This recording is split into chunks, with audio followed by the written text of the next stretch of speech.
Hey, what's up guys? Glacier Hades here. What's up Brandon? How are you tonight, my dude? We're gonna continue on and finally get back in track with Critical. Let's go. How are you tonight, my guy? Anything new, exciting going on with you, Brandon?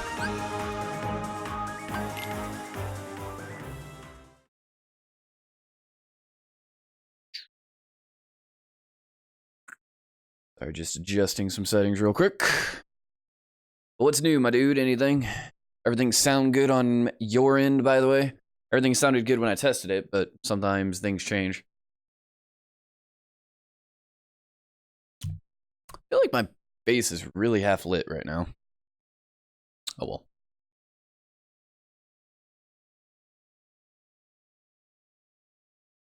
I'm also curious to see what some of these new scenes are in this. Oh, is that true? There we go.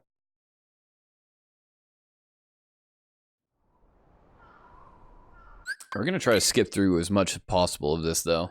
We're trying to get in quick.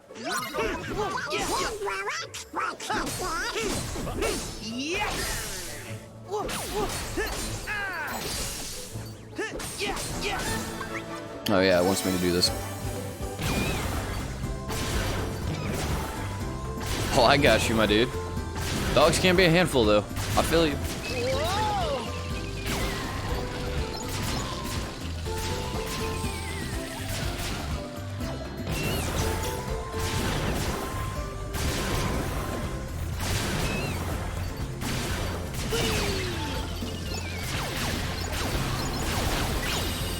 Oh, rehomed. I got you, though, my dude. That's unfortunate, but I feel you. I feel you. Poor pupper. But it's understandable. Probably won't be on as long as we are some nights. Probably only about, I'm gonna say probably 2-3 hours. I gotta go do some stuff with old lady once I get off, so. But yes, yes, good to have you, Brandon. Good to have you.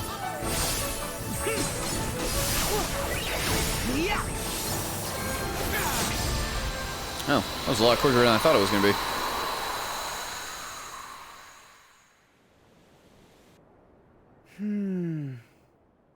What was that voice? I know I heard it. I didn't hear it. You sure it wasn't the wind? Sour. Or something else? I'm pretty sure. Where'd they come from? Get the ice cream later. What? Hold up. See? Voices. Sorry, you're an idiot. Sometimes I love New it, though. ones? What? Painter? Pence? Oh yeah, I forgot What? this was a thing. What is that?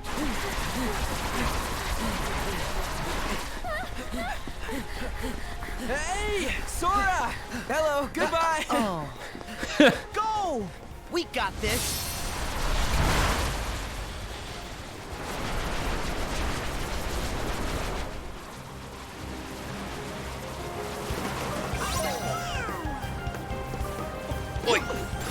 Hey, what's up, Omelet? How are you doing, my dude?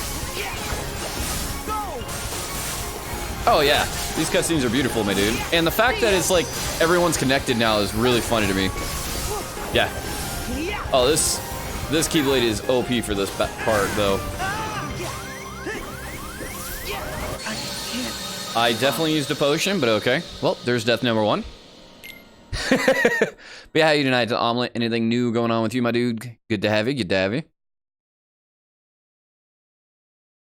Oh, okay. Right on. At least you get to still see the pup. When we had to give my dog away when I was younger, unfortunately, we gave him away to a home I cannot see anymore. Because I don't know who he went to. Damn, I lost my limit form, though.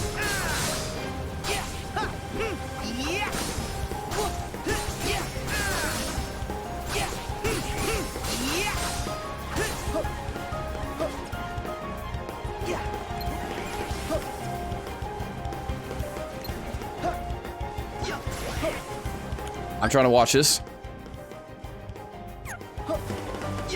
Oh, right on, Omelet. Good to hear. What's up, my dude? Who's there? Let's get Floaty up in here again.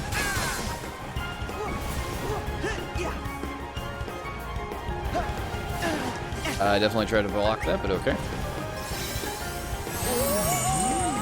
We're just gonna go ahead and use that. Get the health recovery. Ooh. Yoda. Oh yeah. I got a Baby Yoda shirt on. You can't really see it very well, but yeah. It's the Mandalorian on Pride, not Pride Lock. This is my ugly sweater one. So good.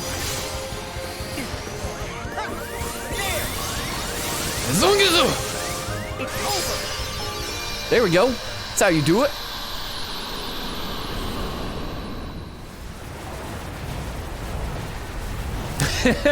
Right on, Brandon. Right on. Now, we're not going to be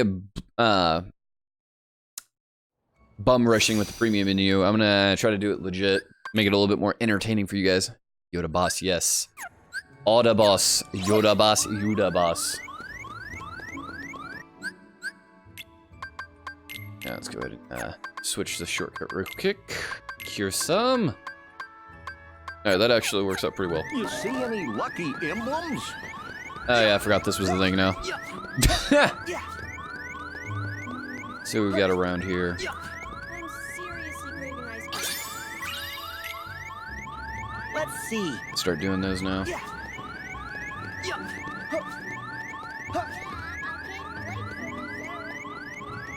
I actually cannot remember where most of these are at, so this might be a bit.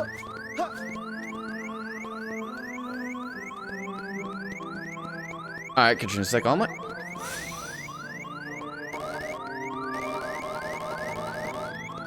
Wait, why can I not hear? Guess it's a silent film, but the music sure is pretty. Why is it not letting me heal? Let's see. Okay, that's different.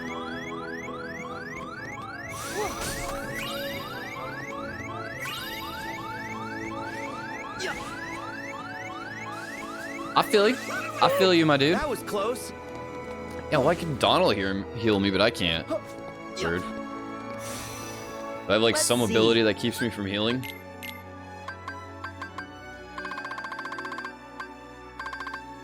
Oh yeah, we definitely need last charge as soon as we can get that bad boy. But no, I plan on replaying this a few times actually. This will be my third playthrough technically, so yeah. Okay, now it's letting me cure. That's weird. I wonder what that's all about.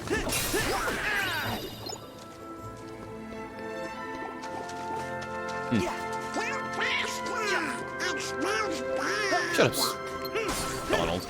Bastard. Come on! Now! Ooh, that was a good chunk.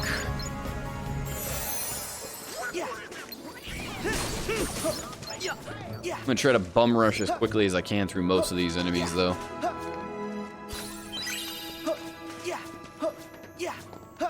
So what's your favorite part, Brandon? Is it like the Keyblade? Is it like parts of the story? Is it the beginning? Because I actually think the beginning's very good in terms of its difficulty that they chose to give it. Because like the Titan boss fight is actually relatively hard. I feel you, Alias. Hey, just remember, I'm gonna be doing it on critical, so you can definitely feel my pain before, or you'll get to see my pain for it. Alright, we're just gonna immediately finish this. Yeah, so don't worry, Alias. By the way, how are you tonight, my dude? Anything new, anything exciting going on with you?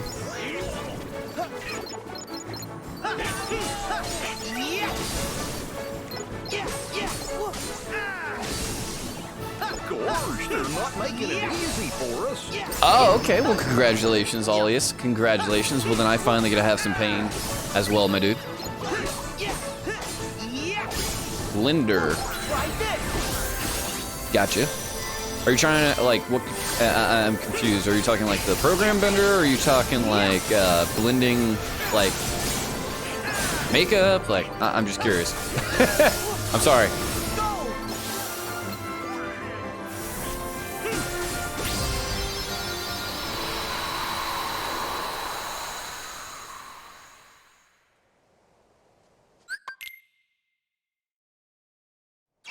Gotcha. Okay, just making sure, my dude. Up the mansion.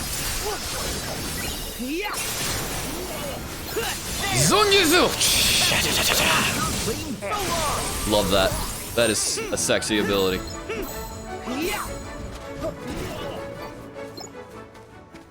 Goofy with the safe. Hey, I think that's a lucky emblem.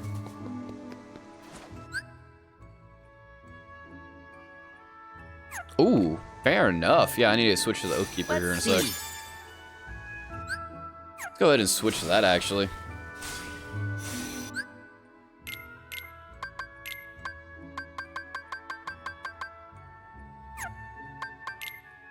Actually, I don't think I have Oblivion yet, because, yeah. This is a different file from the one I had. Whoops. Oh, well. Happens.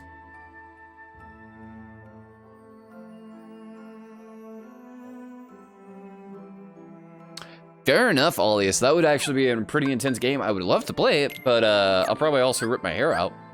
Well, let's go for it. I'll play it.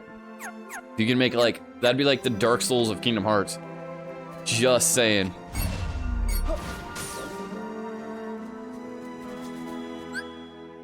Okay, Brandon. Catch you in a bit, my dude. Like I said, it'll be only about 2 or 3 hours tonight, but then. Right on. I'm looking forward to the torture, Alias.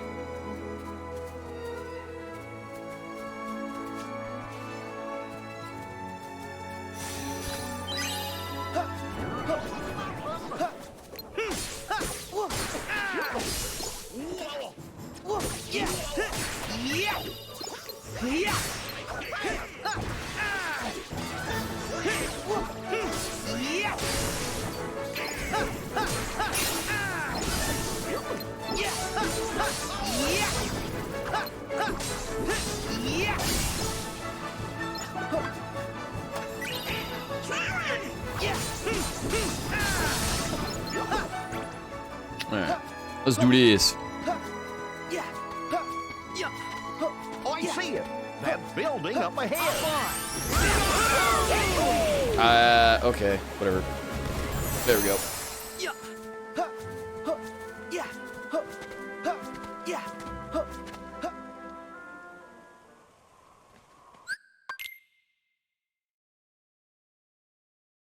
Yeah, that'd actually be something kind of fun, Alias. I'll be down for all that. Also, by the way, probably tomorrow night I'm going to switch it up and I'm actually going to play Resident Evil 4 on Pro Mode. I told everyone on my chat when I played Resident Evil 4 like a year ago, I would eventually come back and play it on Pro. So, yeah. Figured we'd kick it off and have a good weekend, start to the weekend with some horror. Then after that, we'll probably play some more Kingdom Hearts on Saturday. I do plan on eventually speedrunning some of the games too, like Birth by Sleep especially, because I am painfully good at that game, and I love it. When I say painfully, I really wish I was kind of crap at the game now, because it's so much fun to play and like have that first time experience and that first time struggle. Now I can breeze through most of it, but I also want to give myself a challenge now by running through it. So, speaking of challenges, I just got one shot. Amazing. That hurt.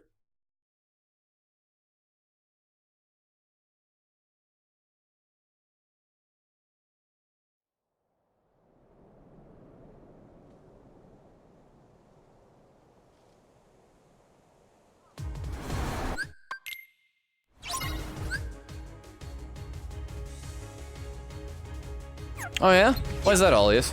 I'm curious, because me, I loved it. It was like one of my favorites. But I'm just curious why you, what's your, like, why is your stance you don't like it very well? Also, just die everything. Amazing. This is why I don't need one shot. I have Oblivion, or Ultimate Keyblade.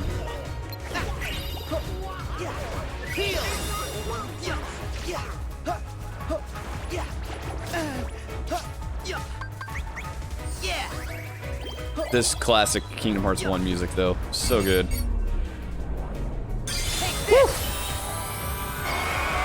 Yeah, the story is like, I'll agree with you on that. Story for Birth by Sleep is kind of eh. besides the end game. The end game stuff I've loved. Like all the like you got Vanitas at the end. Then you have Master Xehanort. Then you also have Brig. Like those kind of fights were really fun for me. Now that being said, the original Birth by Sleep, I didn't really enjoy the in-game content. For the final mix, though, yeah, that's pretty fire. Pretty fire. Oh. I thought there was a chest around here somewhere. Oh well. Oh, I need one more, don't I? Yeah, I'm at 70. So let's see. Let me take off.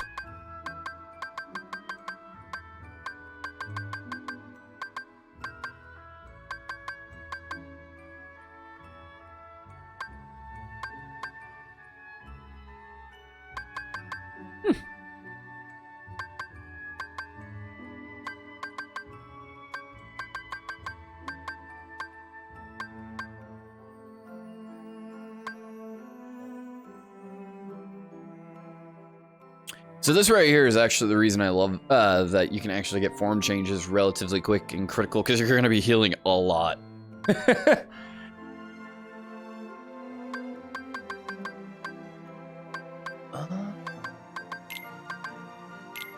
There's definitely one I need, I think. Because I think Last Charge is the one that was like super OP, isn't it? Yeah.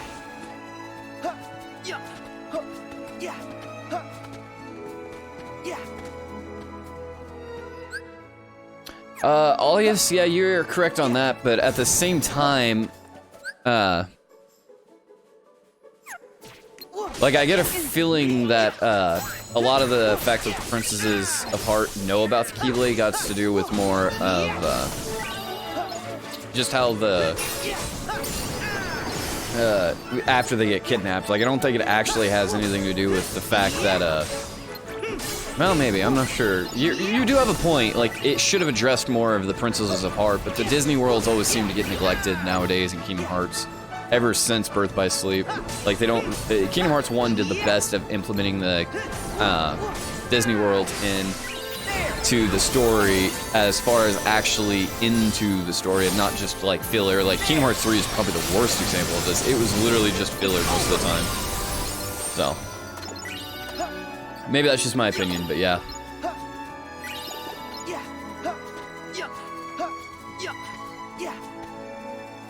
Truth.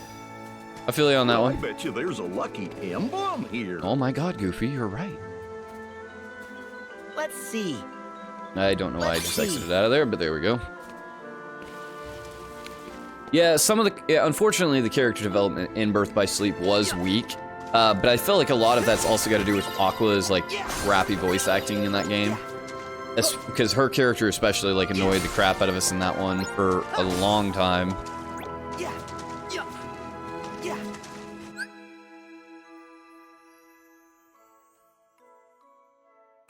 Oh, yeah. The end game of Kingdom Hearts 3 definitely made up for it. Like, the Disney World sucked in almost the worst out of all the games, but the end game and then the DLC especially proved that, you know, Kingdom Hearts is still what it used to be, if not a little extra, because they definitely did fan service to the nth degree with Remind. I was very a special sauce for that one, and I was completely satisfied.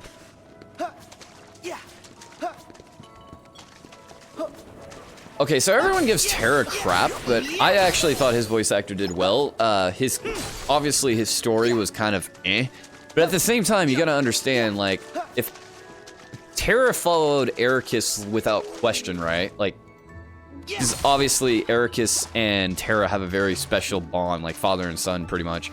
So a lot of that is Terra knew that. That old mansion, here I come. No, thought something else was going on. Terra knew that Master Ericus trusted Xehanort. If Master Ericus would have, like, you know, been a little bit more okay, like he was with Aqua about watching what was going on, then it might have made a difference in Terra's opinion of Xehanort. Even if it was dark, Xehanort was very good at explaining his reasoning for it, and Terra just kind of walked into it.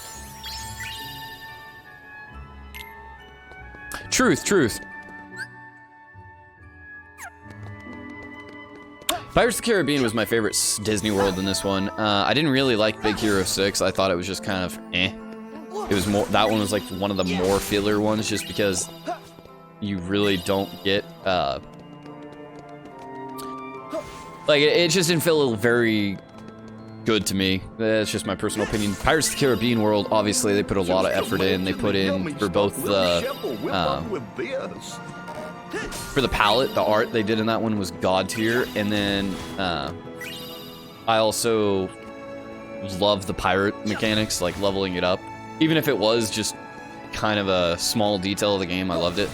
I did like the Frozen World. I thought they did a really good job with that. Because basically, at some scenes, it literally looks like the movie.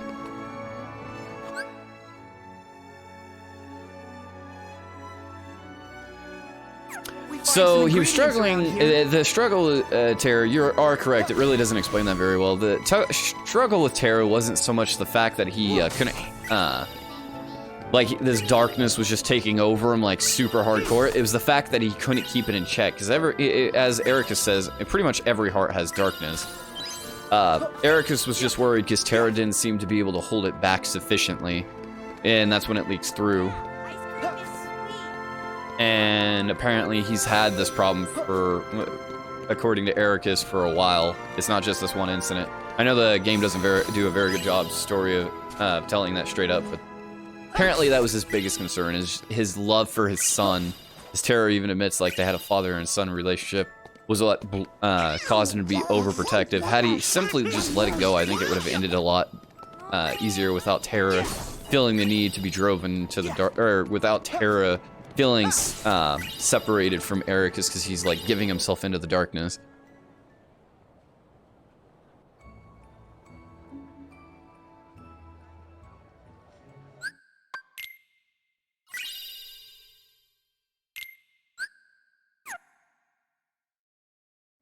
Yeah, that's true. You are correct on that, but...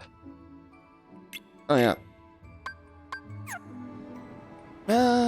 It's actually, do I have to? What do I gotta do next? Let's see.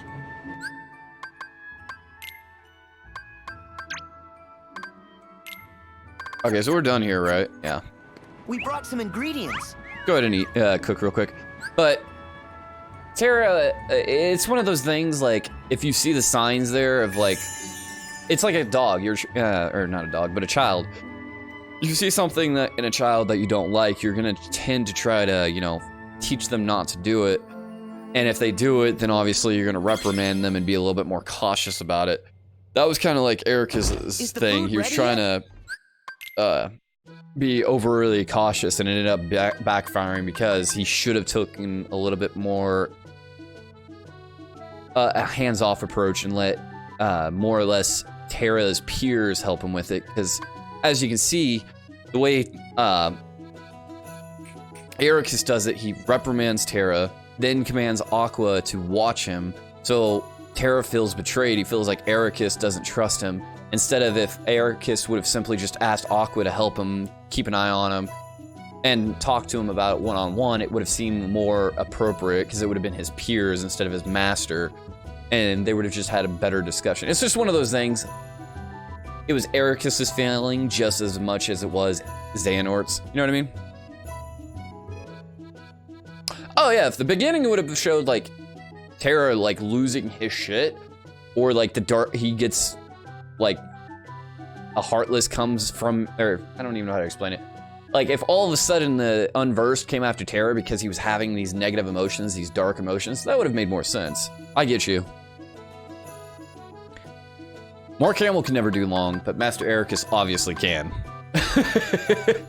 Just saying. Alright, we're gonna do these crappy minigame, but we're gonna try this. I don't even remember how to do this.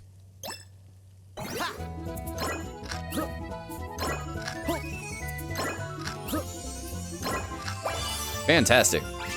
All right. Big Hero 6. I don't know. I just personally didn't like Big Hero 6. Some people are gonna be like, man, but that's just my opinion. Seriously? Magic Mirror is considered unversed? That is stupid. Though, what's funny is Magic Mirror is actually like one of the easiest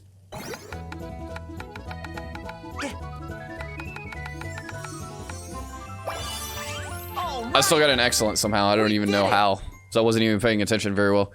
But Magic Mirror is actually one of the easiest bosses in the game, is actually what's funny. Because if you use Aqua's D-Link with Terra, Magic, and get Aqua's Link to like level 1, where she can, Terra can use then Mind Square, ungodly good against Magic Mirror. But the simple, oh yeah, this one's weird. Fantastic. But if Magic Mirror's considered an unversed, I wonder if it was a fake battle then that somehow Vanitas orchestrated. I very much doubt that, but that'd be interesting to think about at least. By the way, I'm just doing these real quick so that way we can get some of these good dishes done, so that way we can be prepped. We did it! Alright. Don't care.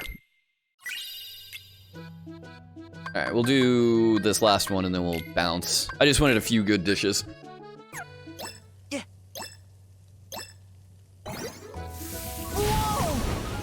Oh yeah, I forgot you can go too fast on that. Sorry. Ah, got you. That makes sense then. Fantastic. All right. We did it. I actually didn't know that, Ollies. Appreciate that.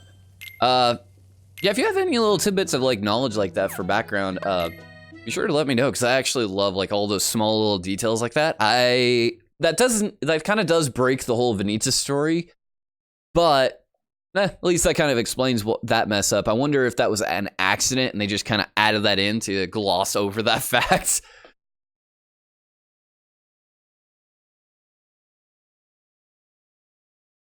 Allius, that's because he's simply trying to get the unverse stronger, and he also knows he can't die except against Ventus.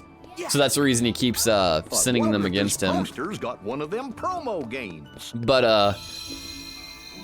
all he's doing is using them to get him stronger. Oh, cool. It's not like he's actually trying to defeat them and win overall. It's a very weak story as far as that goes, but how do I? It's confusing. It really.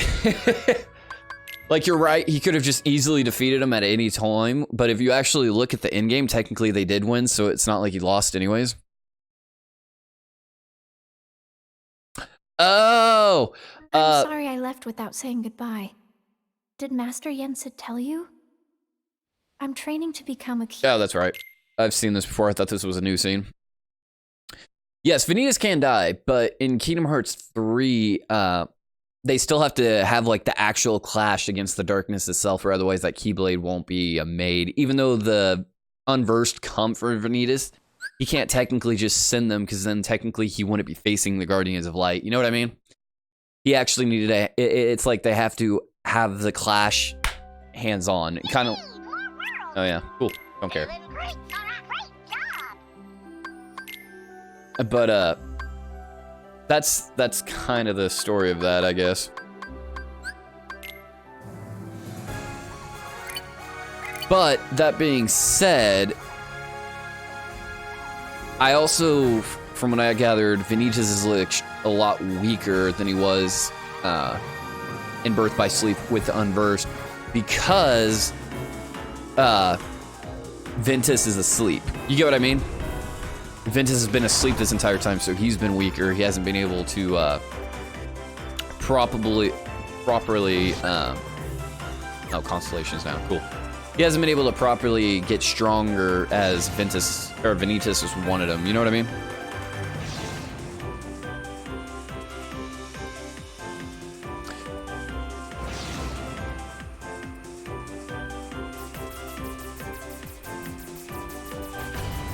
Well, that's Xehanort. So again, that's probably the second part that about Vanitas being weaker because Vince is asleep. Because technically, it's like yin and yang. If one is weak, the other one's weak.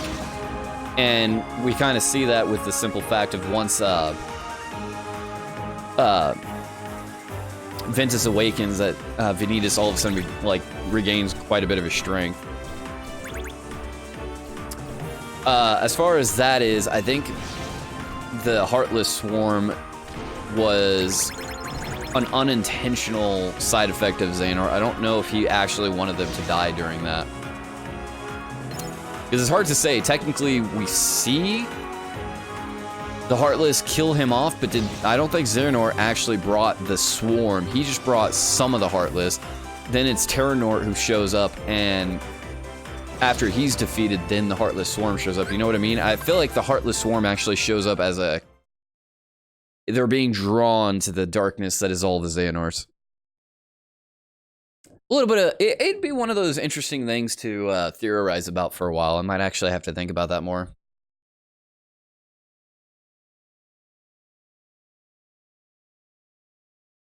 I don't know, because technically the entire what they could do is even if the Guardians of Light died, they can just target the princesses then, and then that's technically pure light versus darkness, so...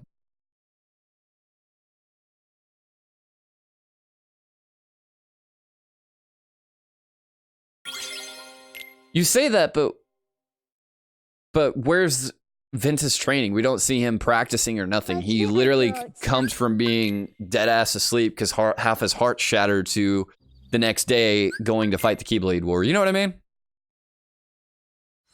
Yeah, that's my thing, is like, he doesn't care if the Guardians of Light dies because simply he can just go after the princesses and still have his Keyblade War that way. So it might be one of those things, okay, if I can get the Guardians of Light strong enough, then we might be able to do it that way. Or, if they're not strong enough, I can still go after the princesses. Because you know Xehanort always had like 50 backup plans, so that's what made him so strong.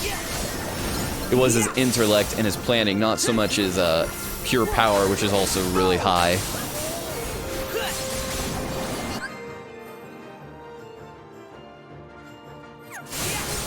Well, yeah, in Birth by Sleep, yeah, Ventus is obviously stronger. That's because Vanitas is stronger because Ventus is still having to get his heart stronger due to the fact that it was stripped and now he's borrowing power. And his heart still isn't completely whole for the most part. Even by the end of Birth by Sleep, he's just barely able to stop him. He's not able to kill him like he is in Kingdom Hearts 3. Versus, in Kingdom Hearts 3, Vanitas originally was able to, like, cast infinite swarms of unversed, but in Kingdom Hearts 3, we only see him able to do it in one world. And in that world, he's using those doors to be able to get him across other worlds. So technically, he might be limited in the fact that he can't just infinitely spread them like he could before.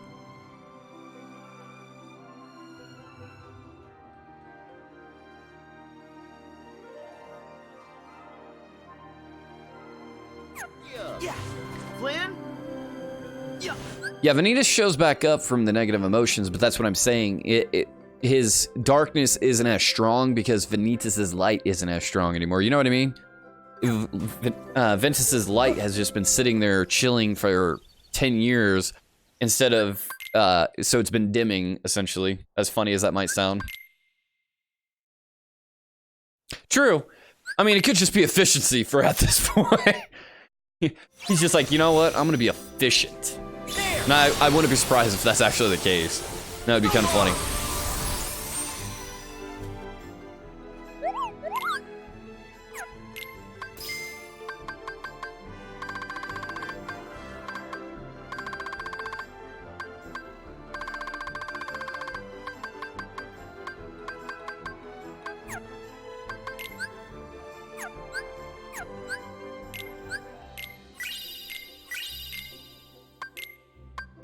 Yeah, let's actually upgrade this one again, since...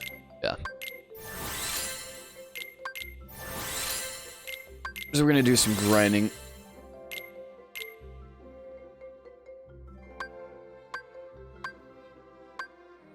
We'll do some grinding here in a bit.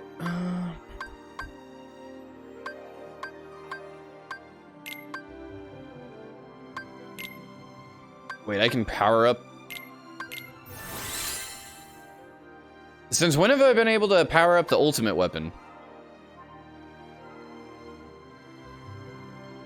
Was I just an idiot? No, okay, I might have to do something There's a a little mailbox bit in different. Twilight Town. When I end the stream, I might have to go back and grind something else out since apparently I messed up and uploaded the wrong save file to start this one. Whoops. Oh well. Crap happens. Look, the flowers are growing on top of the water. Girl, I don't care. What will Mother think? Probably my favorite scene in all this, all this world, anyways, is this little puffball. These guys actually kind of crack my shit up. They're like stupid cute. They need a tower. Are you serious? Are you serious? Okay, that was quick. No, I have not seen the newest Union Cross story update. Wait, what happened? Fill me in. Is it like stupid important, or is it just semi?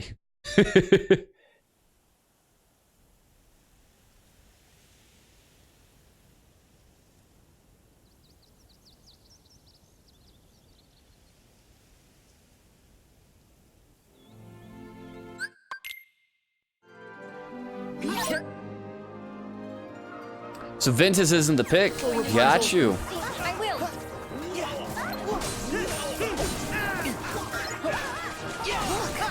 See, and I had a weird feeling that's what. Oh my God. This Machine Gun Kelly over here is actually kind of dangerous. Do you mind? Okay, I'm just gonna. I'm half tempted to just die again. But yeah, Ventus, because he was pure light, pure darkness. Like, he obviously had enough darkness in him to create a very strong, you know what I mean? So it's kind of always been hinted at just from that alone that, you know, Ventus had some sort of secret. Because why else would he have been training with Xehanort in the beginning? Because obviously, after a while, he would have realized, oh God, this guy is kind of evil. Oh, crap. No shit. Right on. That's kind of big then.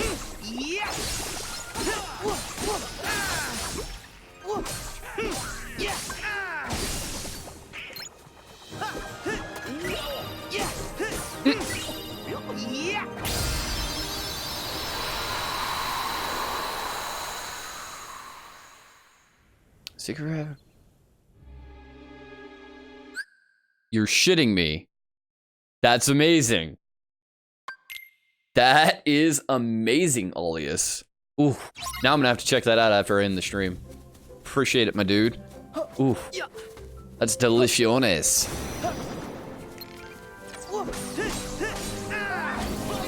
By the way, once we get towards the end game again, then I'll actually, oh sweet.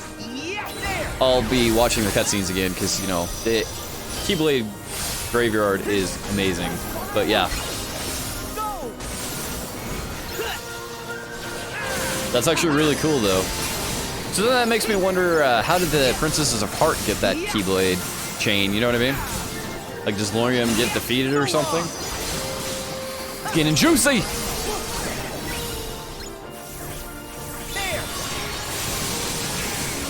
God, the radius on this is unbelievable.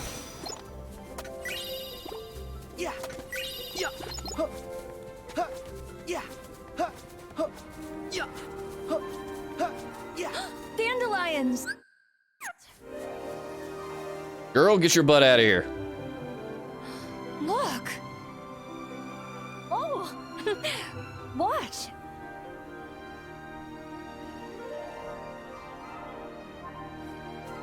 Oh, yeah. True, but that still makes me curious how the Princess of Heart got that keychain, you know what I mean? That is amazing.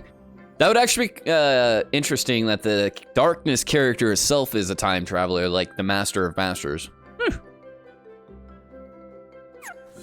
Gotcha. Yeah, but then that means at some point Morticia will either get his Keyblade back or he lost access to it, kind of like Xehanort did with Xemnas. Makes sense though. I can see it.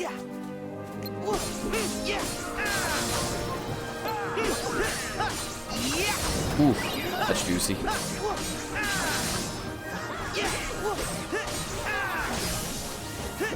Still, that makes me stupid excited for the next game then. Even Project Xehanort, just give me details. I want it.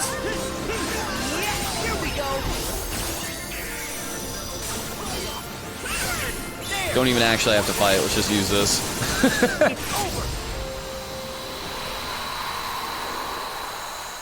So what's your opinion then on Ventus? Do you think he's even if he's not in control, do you think he's a dark character, or do you believe that Brain might be lying?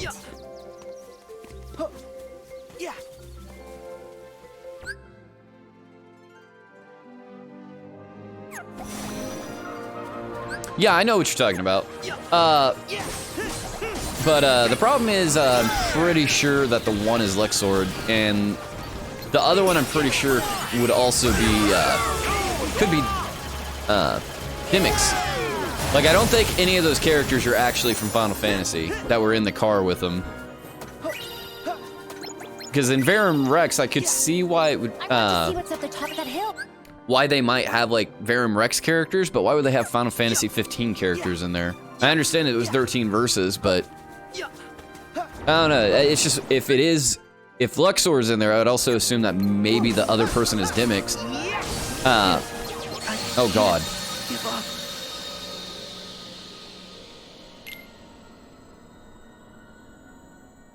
Oh yeah, I got you. I see what you're saying now. Could be. Very possible. The only problem I have with that is okay, does that mean Dimix like changed a lot of his appearance then? Also, I want to go back and check out that Verum Rex trailer at some point to see if there's like any hints that it was Luxord to begin with. You know what I mean? Like if it's a younger Luxord with his hair being somewhat different, and that was the reason we never noticed. Yeah, but just because Brain has the Book of Prophecies doesn't mean he's not lying. You know what I mean? Also, we're just gonna run past these bastards. I really don't need to do this for a while. All right. I'll grind later. Hope we find some ingredients around here. Oh yeah, I should probably get some more ingredients, actually. I was always terrible about this at the beginning. I want to see what's at the top of that hill. Wait, it says hope get some ingredients around here. There we go. I was always terrible about cooking in this game. Nothing's going to stop me from seeing the lantern. So you think Ephemer can be trusted as well? Okay. That's interesting, because a lot of people have also said that Ephemer might be an evil one. That he could also be evil and intentions because of the KH3 secret boss just being a lot like him with the scarf and everything.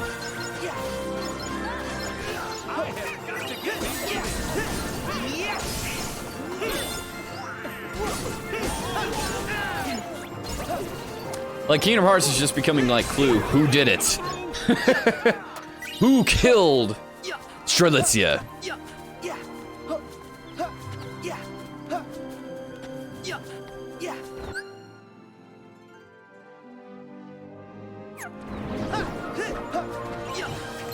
Yeah, but then my thing is, where's his nobody?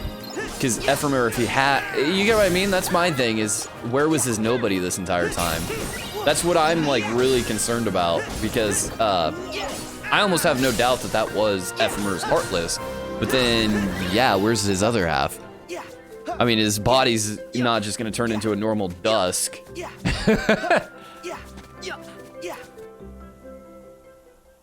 And in which case, where has his nobody been? Has it been just chilling? Because that seems very unusual to me. There had to be nobodies. Gloria, we've never seen this kind before.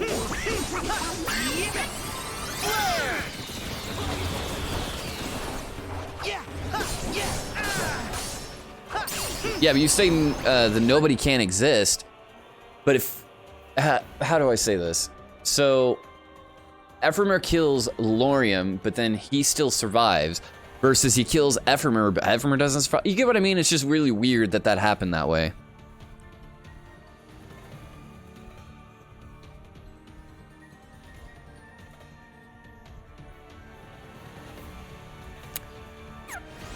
That is true. There is no nobodies before, like Kingdom Hearts 2 timeline. But that's still not saying they're not around. It's just we don't see them.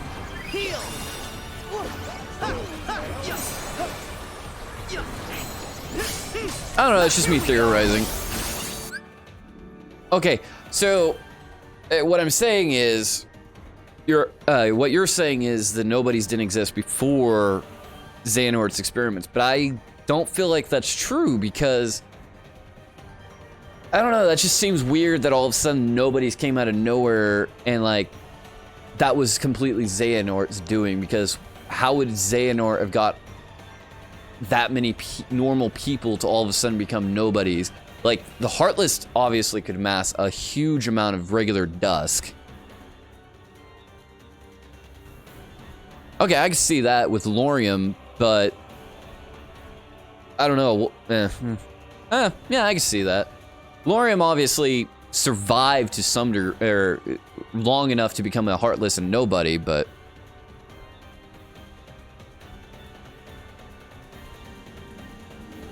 yeah, okay, you got a point. It was an unversed war from Vanitas, which came from Xehanort experimenting, extracting a pure darkness and pure light. But my point is, how was Xehanort, even with these experiments, obviously it makes sense that he might have perfected the power of nobodies, like getting them to always form. But I still feel like within Kingdom Hearts 1, we obviously have Heartless and you never see a nobody. But we know the experiments were in the basement, so obviously nobodies were around. But my thing is... Yeah, I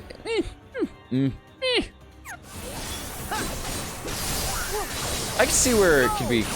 I can see where that could come from then. It just really confuses me that... Or makes me wonder why there wasn't any nobodies beforehand, because obviously we had tons of Strongholder people that were Keyblade users during the original Keyblade War. I really don't like what that guy's...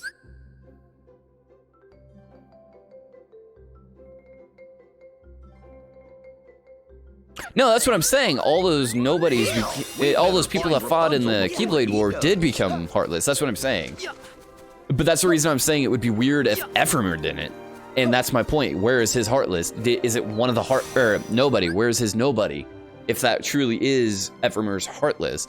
Because then, is that one of the experiments that Xehanort was working on? And if so, how did he find out?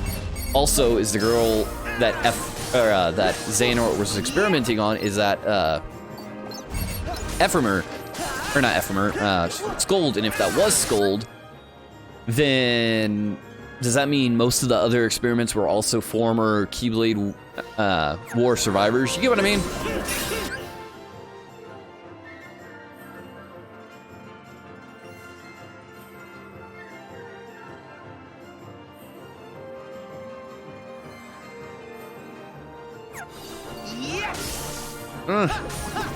I'll wait till they confirm 100% that there were no nobodies in the original Keyblade War, because I just feel like that's really, really weird. And that all these countless nobodies that they are able to control in Organization 13 was just from the last 10 years, because that is a lot of people for them to do if they have to do it artificially. I mean, I'm not saying it's impossible. That just seems really unlikely that Xehanort, by himself, within a 10-year period or so, from when they did these experiments, that him as young Terranort was able to produce that many. Yeah, but Vanitas was able to do them countless. He's talking... It can't be. Are you serious?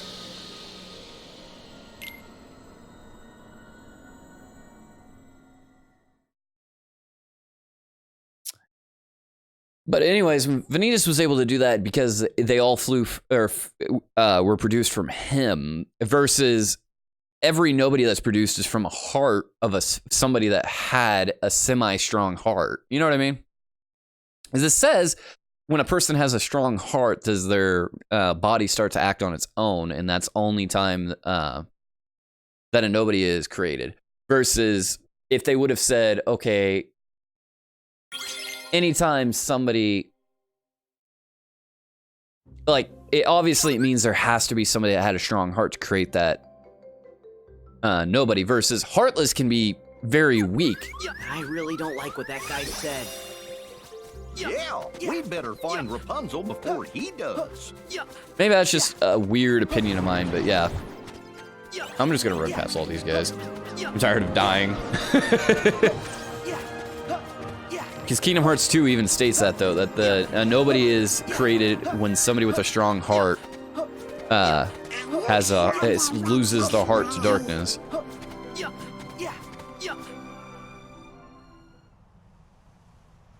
Because obviously, as Vanitas said, yes, he can create infinite amounts. Okay. No, she is. She's tough.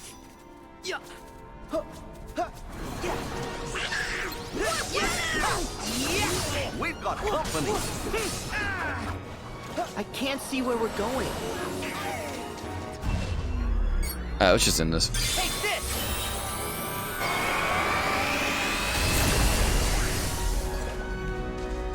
Yeah, but that's also because Mark Hamill don't have a nobody. That's also because Master Ericus is struck down, but his. I get your point. I can see that actually now. He was permanently killed off, though. That's a lot of it too. And obviously, when a complete being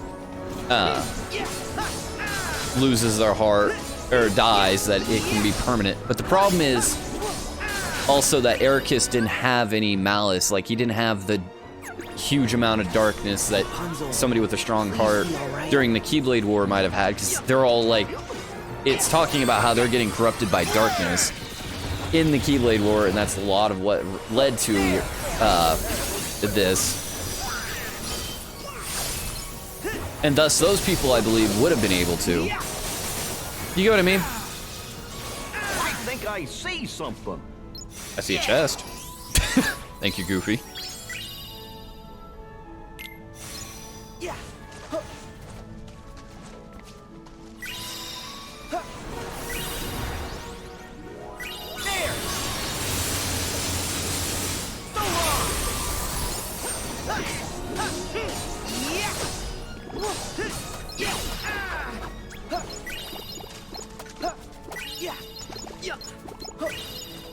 I mean, that's my opinion, but what do you think, Ollies? Because I actually feel like that, that kind of stands to reason, because Ericus, even though he says his heart is darkness,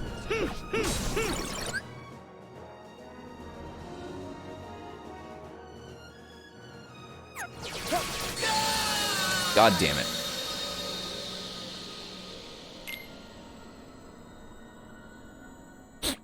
The game's trolling me. Hazy, about something? Did you forget how this plays?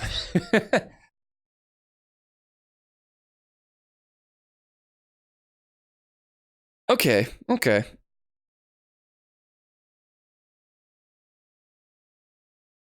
Okay. You're right about that. But Terra never had a nobody. Terra Nort did. Sora's became heartless because his heart was forced to, like, he allowed darkness into his heart when he stabs himself with the key of hearts. I can't see where we're It's going. like when Maleficent gets stabbed with the key of hearts and she's gets darkness poured into her heart by Riku. It's pretty much the same thing. Hope we find some ingredients around here. And he loses his heart versus... Ooh, pretty good. Versus Ericus loses, or gets his body destroyed, and he doesn't become a heartless because he's not having this darkness pour into him. Maybe, I don't know, that's just it, from my opinion.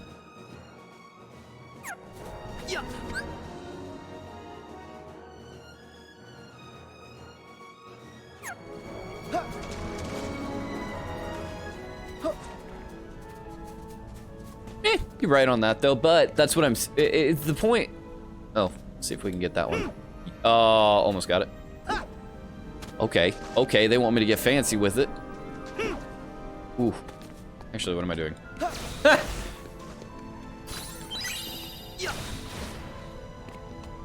Yeah. Huh. Huh. Yeah. Huh. Yeah. Huh. Yeah. Huh. Yeah. Huh. Huh. Yeah. Yeah. Huh. Yeah, but Sora regains himself through Kairi because she's pure light, so she's able to basically light up his heart again. Yeah, it's one of those weird Kingdom Hearts things. You might be right. It might be they don't have a heart or nobody, but it just seems really weird to me. Yeah, it's way more cheerful out here. Yeah, let's get to the next part. Now where's Rapunzel? Yeah. Yeah. I just really want to see, like, by the end of Union Cross, if they don't ever show a single nobody, then okay. Apparently, anybody that loses their heart to darkness doesn't necessarily have to become a nobody, and that it really was all Xehanort's doing. And what if in Project Xehanort, that's when we find out, hey, this is actually all Xehanort's doing? In which case, that would really be cool for the mythos.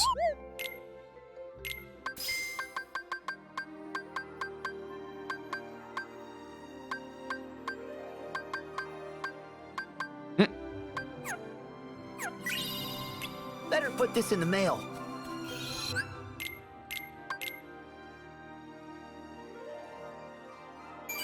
Alright, I'll be right back. I'm gonna take a bathroom break. Give me just a minute, guys. Oi!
Oi! Alright.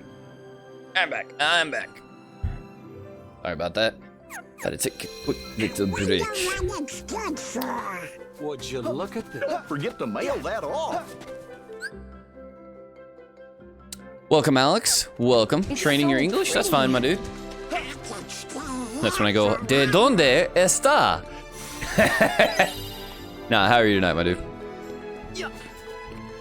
Now, Olius, my whole thing, though, against this... Oh, wait, is this the way I came? I can't remember.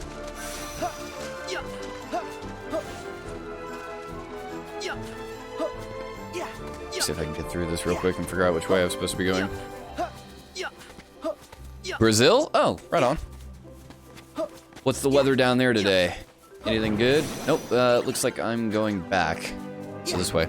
But yeah, Olius, my problem with the whole... they have to... they can be both light and darkness. I do agree with that, but... it's usually one extreme or the other. It's not like if they are neutral that they have... well, I guess like... that actually begs a lot more questions then about what creates a nobody.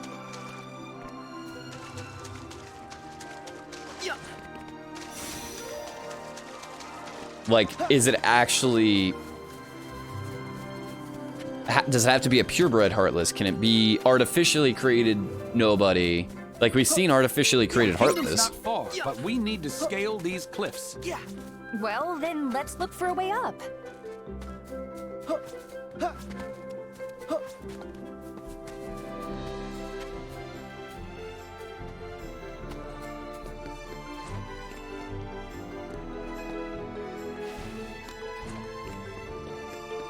Yeah.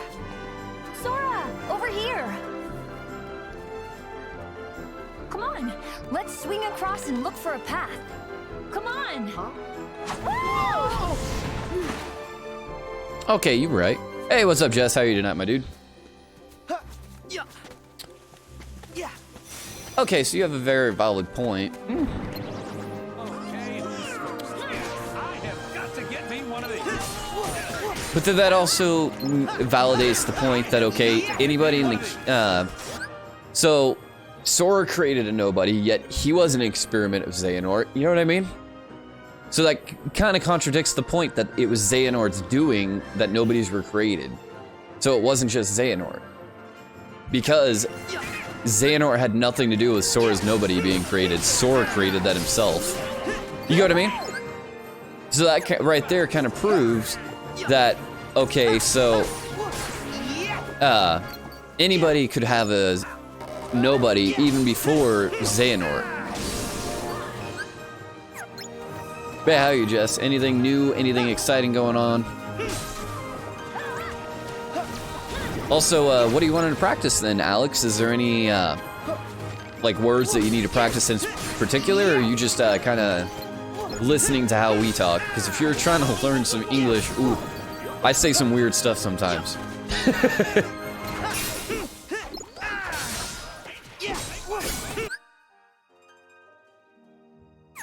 My shield's ready. Listening? Okay, I got you. I got you. I'm down for that all the time, Alex. Either way, welcome to the channel. Glad to have you. This way, Sora! Yeah, but there's magic also in Union Cross, is there not? You can still use Karaga. Oh, you're playing too? Right on, right on.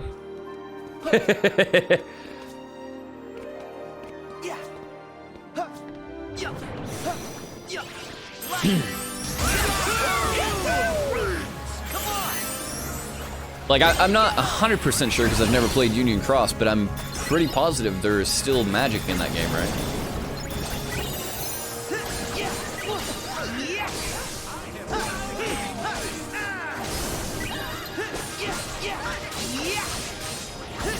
So what, you're playing Kingdom Hearts 3? Is that what you were saying, Alex?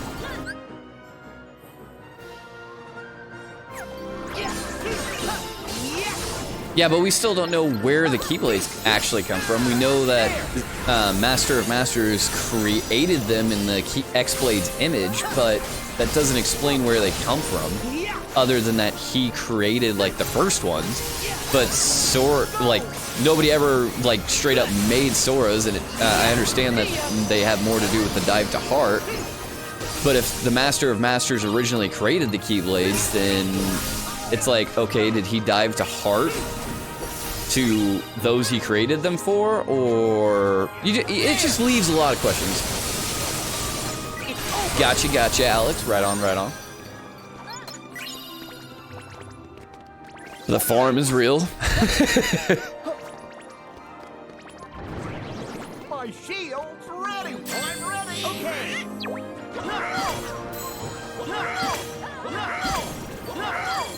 You know, that would actually be kind of funny though, if that's what I'm wondering, is if like it explains what the experiments were that Xehanort was actually going after, because that would be really cool for me. I would love to find out more about like what Xehanort was up to with those experiments, what he was trying to prove, what he was originally looking for, because I have a weird feeling that the nobodies were like a byproduct of, if that's the case, of his original intentions, and that they weren't his original goal. This looks like a good place to cross. Yeah.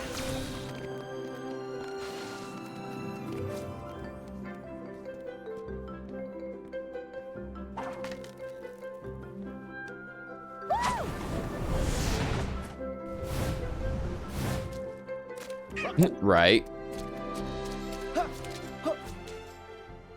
Dude, Project Xehanort can't get here enough either.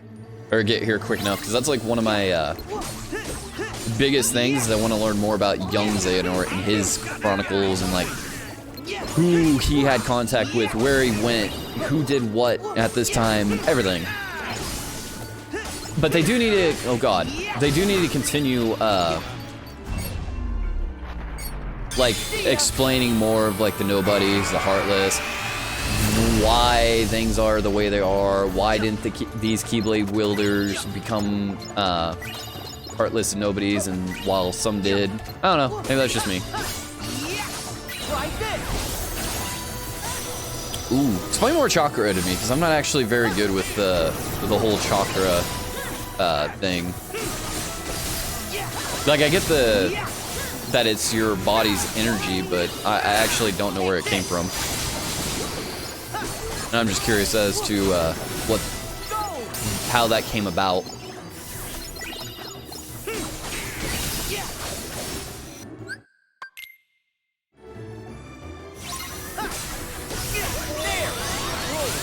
Ooh. It transformed. That health drop, though.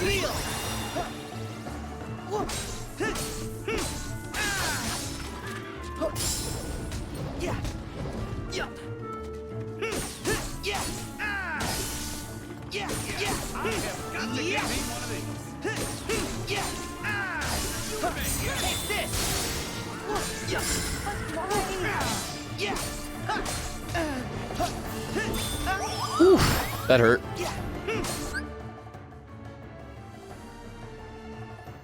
Yeah, no problem, Jesse. Sorry, I've been kind of off streaming the last couple days just simply because I've been under the weather a little bit, and I've also been doing stuff with my old lady, so yeah.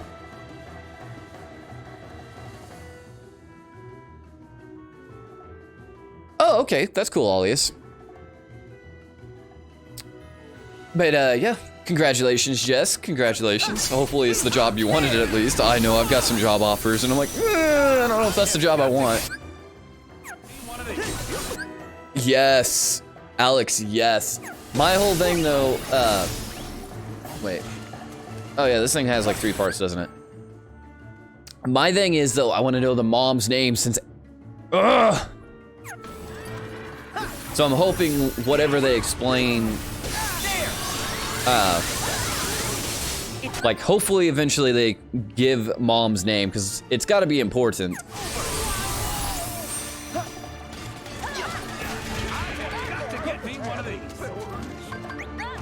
Nice.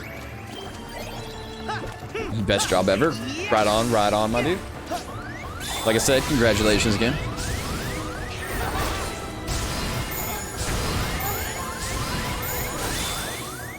Ooh, this damage is gonna be big.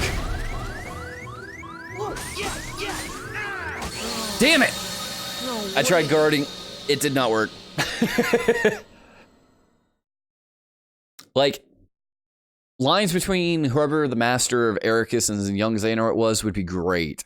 Whether it's mom or whoever, I just want to learn more about the mythos behind why Xehanort decided to take off the cloak and why he decided to follow mom, or whoever that was in the black cloak, which we can assume is mom in the DLC.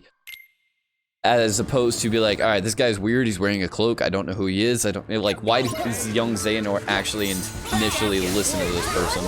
It transformed. What is it with me and horses? It's actually a really funny line by him. What's with me and horses?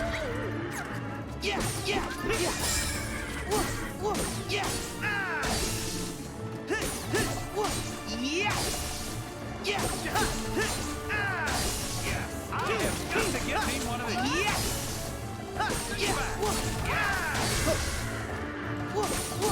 Sorry, I'm kind of going concentration mode. That's some bullshit. Oh well. Let's do it.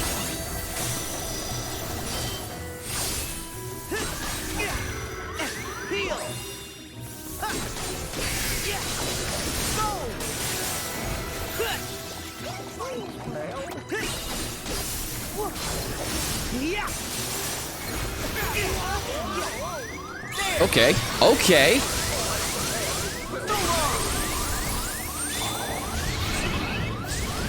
So, besides the lines between Ericus and Mom, is there any other characters you'd like to see more interaction between in the future games, like Luxord and them, and Bragg? Because I'm actually really curious about Lushu, too. Like, Lushu is the one I'm probably more interested right now. Are you... What? Okay, whatever. That's some BS.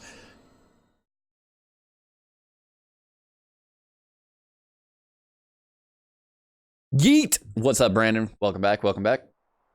I actually didn't know that, Alias. I knew that, like, the mother of Chakra was, like, that giant tree lady, but yeah. Oh, they did? What is it, Darian? What is the title? Give me the juicy info. Also, welcome, Darian. How are you tonight? Right on, right on. You want more Ava? Ooh, Ava would actually be a good choice, too. That is a solid name to bring up. Now, do you think Ava is darkness, or do you think that's a mislead?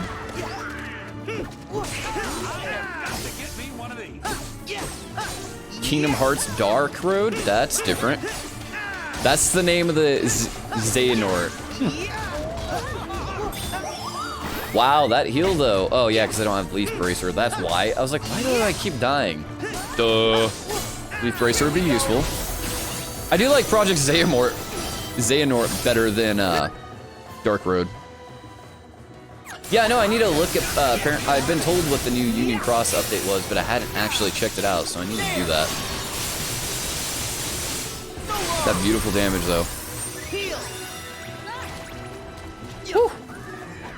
All right, let's Zangetsu this bad boy, or nuke him in this case.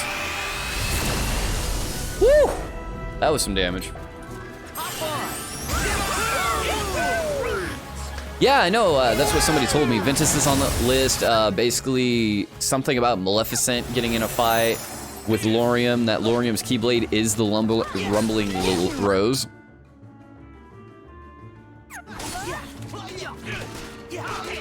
So you think Ava is darkness? Huh.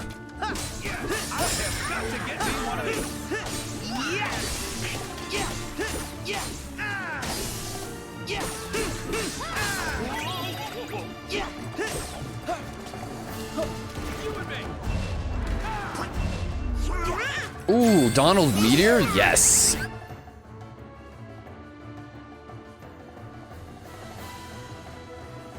You don't think Ava is darkness. Okay, so do you think it's Vin then, who's darkness?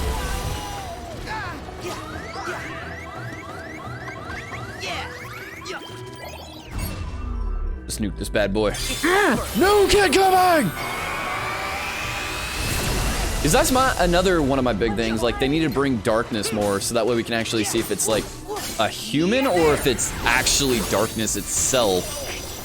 And the whole Ventus is like got possessed by darkness theory would be kind of cool too.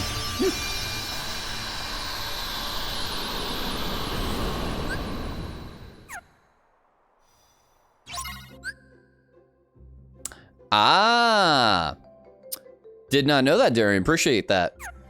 So darkness is kind of in the dark, we might say. Terrible pun, I know. About the whole situation, though. Okay, okay. I like it. I like it. See, I kind of hope Ava is darkness just for the simple fact of, you know, that'd be a strong female dark character, but yeah. By the way, how's work, Brandon? I forgot to ask. Oh, look! I see some birds! By the way, glad I can entertain you, while you're doing your thing, my dude. I wish I could watch YouTube at work, but I can't. Alas, I can't even bring my cell phone to work. 'Tis against policy. Rapunzel's calling you. Wait!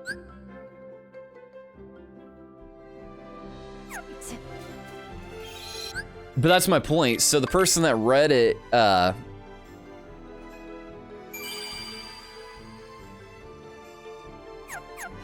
so they know about it, but they don't know everything that, like, some people do.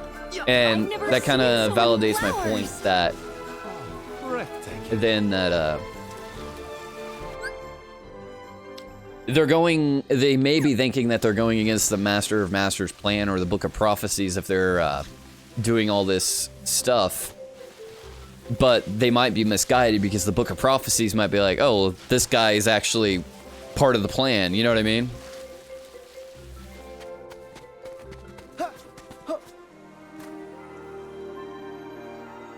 Oh, I got you, Brandon. Right on, right on. That's a good pastime. We get some downtime at work, but for the most part, it's a little hectic. You got to deal with inmates. I'm so excited to check it out, though, Darian. Trust me, as soon as I end the stream, I'll try to check it out and see what is up with that juicy info.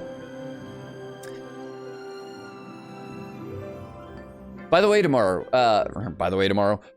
guys, tomorrow we will be playing Resident Evil 4 for the PS4. I'm going to be doing a pro mode playthrough, so be on the lookout. Yeah, we're talking about union stuff, my dude. Yeah. Yeah. It's so crowded. Yeah. Yeah. Huh. Yeah. Huh. Yeah, so if you guys like Resident Evil, be on the lookout. I'm going to try to do that tomorrow, and then the next day we'll play some more Kingdom Hearts. You hate those games? Oh, I'm sorry, Brandon. Oof. All right, I got to remember how to do this.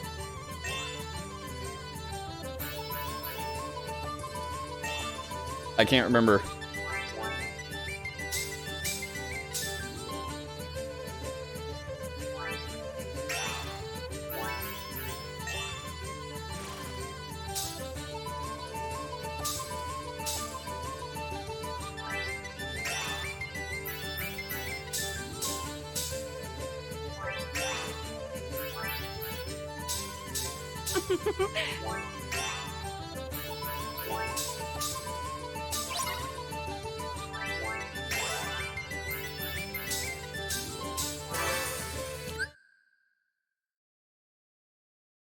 Oh, okay, I got you, Brandon.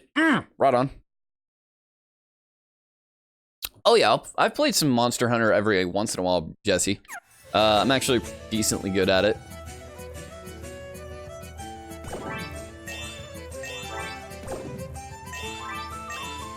Keep dancing! This is so fun!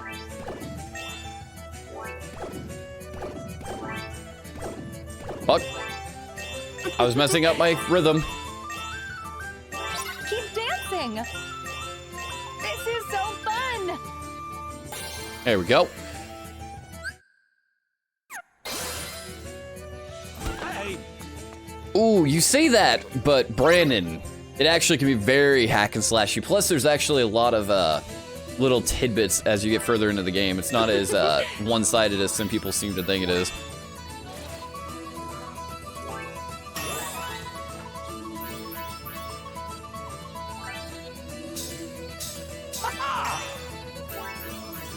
Like, once you get further into the game, it gets decently hard, my dude.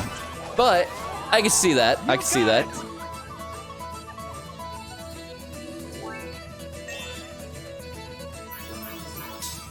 This is so fun! Almost there.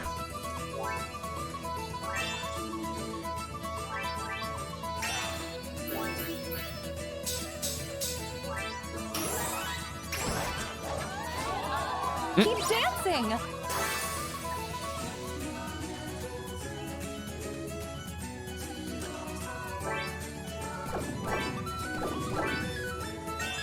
Keep dancing!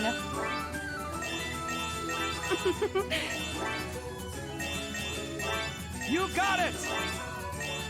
This is so fun! There we go. So, what's your favorite monster, Jess, then? Because mine would definitely, as always, be Rathalos. One of my favorite of all time. But, with some of the new, I like Xenogargra. Yeah, I'm not even going to try to pronounce the name again now. Oh! I told you guys I was going to show you my Keyblade. Whoops. Definitely just moved that. Whoops. You saw nothing. I was going to show you my last Keyblade that I own, but I never did. So it's a very short Keyblade, but a very pretty one. It's Kyrie's. I actually love this one. Very cool, very gray looking on my green screen, so I do apologize. But, I've been yeah, hers is one of the first ones I window actually for saw, and I 18 love it. years, dreaming about what it might feel like when those lights rise in the sky. What if it's not everything I dreamed it would be? Brandon, trust me, we've all been there for those kind of moments. Like, super concentration!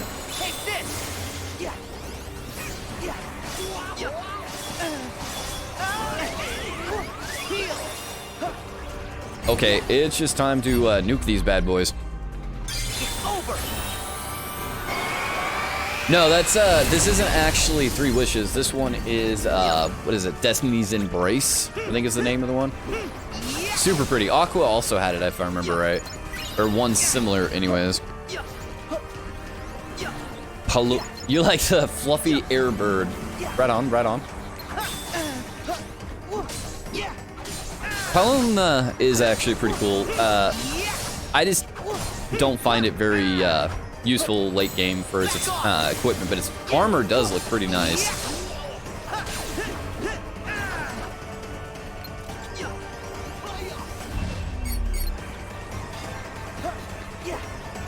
Ooh. It can't be. Do you think it's a bat?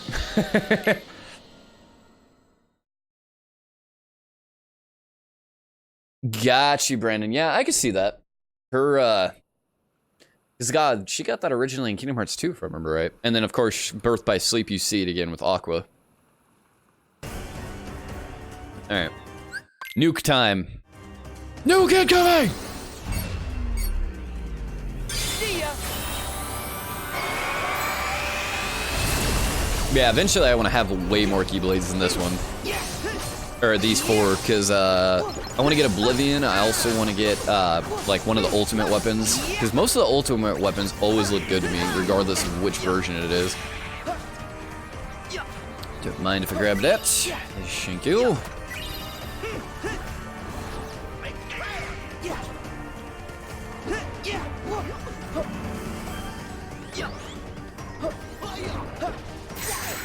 There we go. Good old counter. So good. Alright, another nuke incoming. It's over. Trying to get as far as we can today, guys, because I want to try to beat this one in the next couple days. That way we can get back to the data fights, and I can hate my life. Oh my god! We're already dying this quickly, guys. Just wait till we get there.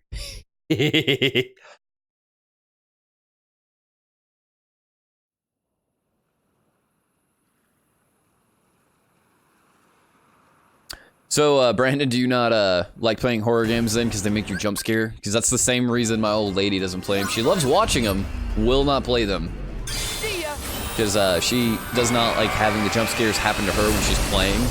Also, she just feels like too on edge, especially with the QTEs. Which kind of make me laugh because I would love to see her play a game like this and then just record her reactions.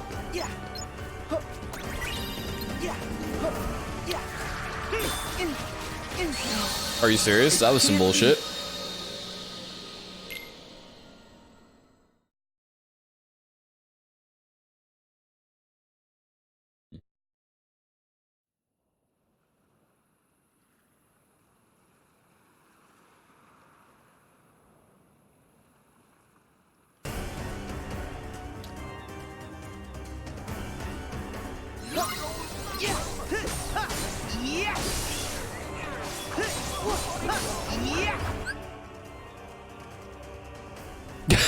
Gears of War.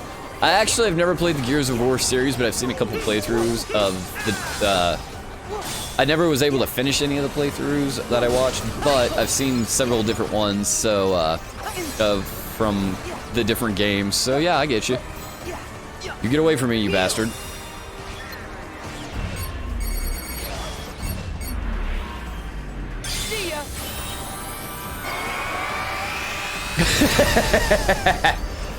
Okay, I get you, my dude. Michelle tends to have if you don't know, Michelle's my old lady's name. Seriously, I definitely was blocking that, but okay, whatever. She has the tendency to, like, if she's playing the game, she jumps way easier than if she was just sitting there watching. She'll still jump when I get jump scares, like, things like that, but for the most part, she's a little bit more nuanced a little bit less traumatized when she's not playing. So I get you what you mean exactly, my dude. It's over. There we go. That was a good one.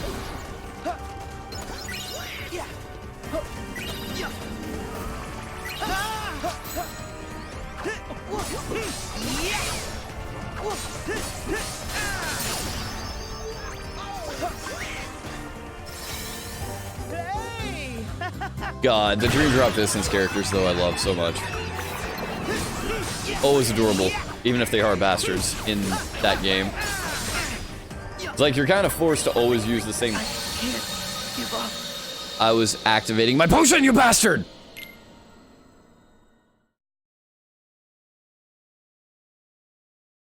Now, games that'll still creep me out to this day are that definitely any of the Silent Hill games, which eventually I'm going to play next October for obvious reasons.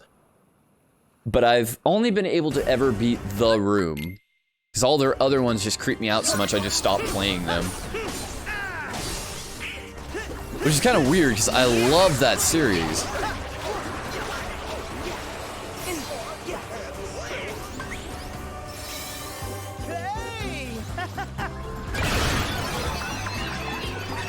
God, the music, though.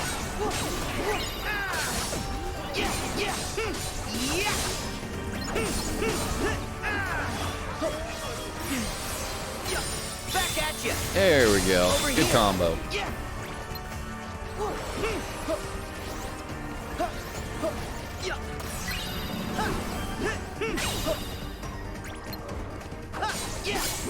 Try this. I knew it. Silent Hill is just one of those games that is just so good at creeping people out.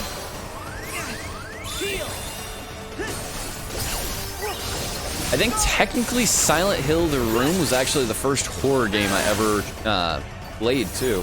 Followed by Resident Evil 4, ironically. Because The Room, I just looked at the cover and I was like, that looks sick. When I was like, I think 12? Because I would have been a young kid. Because up until that point, I'd always played like Grand Theft Auto or things like that, as funny as that sounds, when I was like 10. Vice City was like one of the first PS2 games I ever played.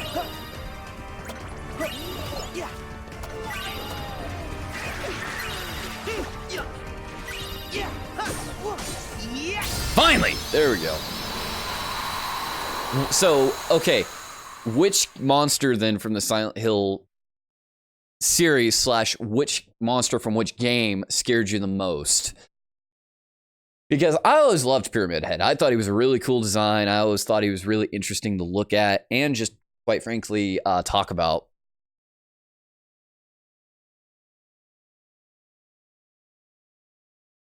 Probably the one that creeped me out the most, though, would have to be... Because the nurses kind of unnerved me, but they weren't that creepy, as like some people might think. The one that really terrified me was like usually... God, what are they called? Like, they moved around and they looked like they were all legs and they just moved really quickly. And I can't even remember which game that's from, but they just looked terrifying. Because they were like moved so quickly and unnerving. And then you also have like some of the ghosts. Some of the floating ghosts that just like are snapping back and forth. Those kind of creeped me out from The Room. Usually those were later in the... I think it's like the second time you go through all the worlds, but yes. My god, all the cutscenes. Oh yeah, we don't have to kill these guys, that's right. Onward to victory! Actually, Enough already. Get out of our way. let's just do this. No, get going! So good. A little bit of an easy experience too.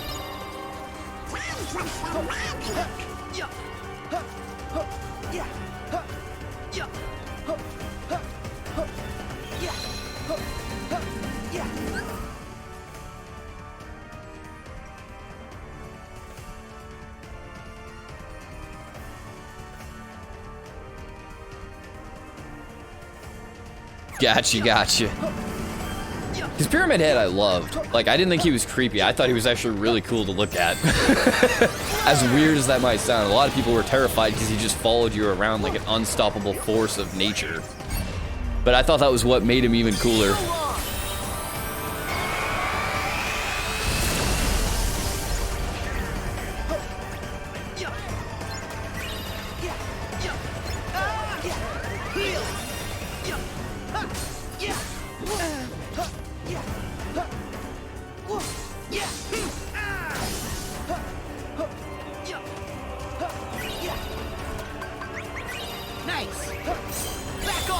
butt. No, you crazy horse bastard.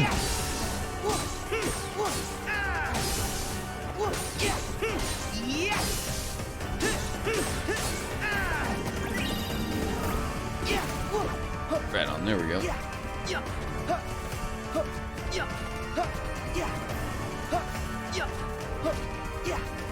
Another screaming one, another one from, oh god.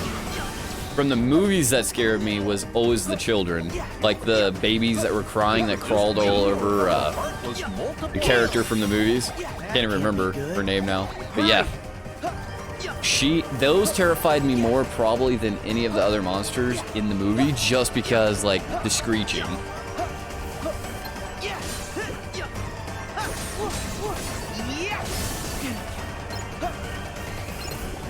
By the way, the second movie, if you've ever watched it, was trash. If you don't agree with me, I'm sorry, but you don't know what Silent Hill is about then.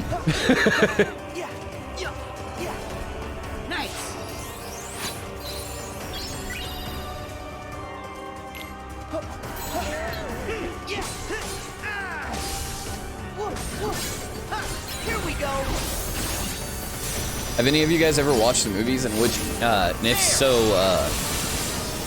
like, what was your favorite moment from each of the, or from the first movie? Because the second movie really is just garbage. It kind of contradicts everything the first movie set up, which is kind of unfortunate because the first movie was actually relatively good. I mean, it wasn't the greatest movie, but it was actually a decent adaptation of Silent Hill.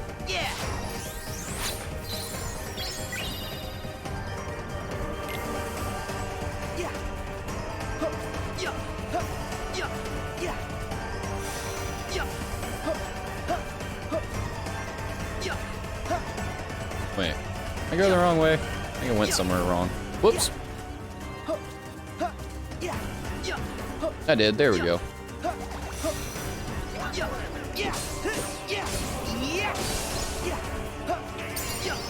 We're almost there. I really don't like this boss, if I remember right.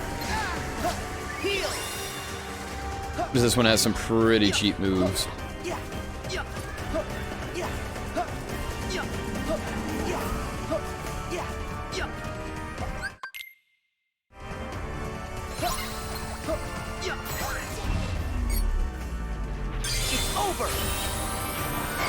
God, this move's just so sick to look at, though, every time. Holy crap!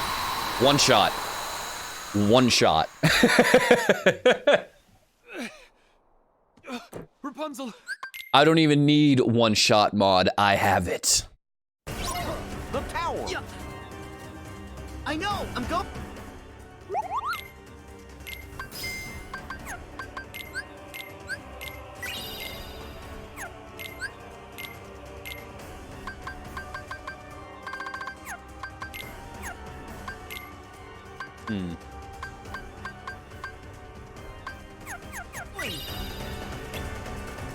Let's see. Oof. Oh, Brandon, then you don't know what you're missing, my dude.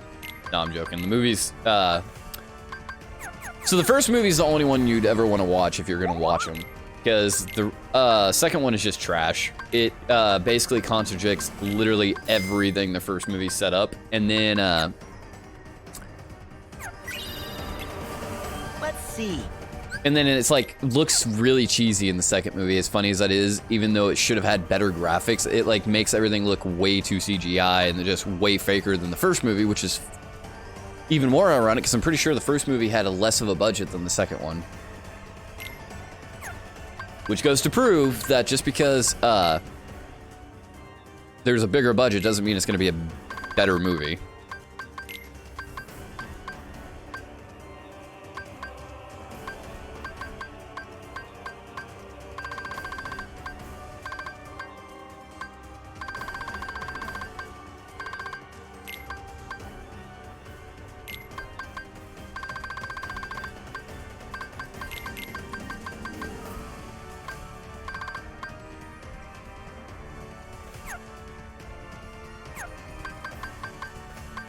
What was I about to do? Oh yeah, I have an extra equipment slot. That's what I was wanting to do.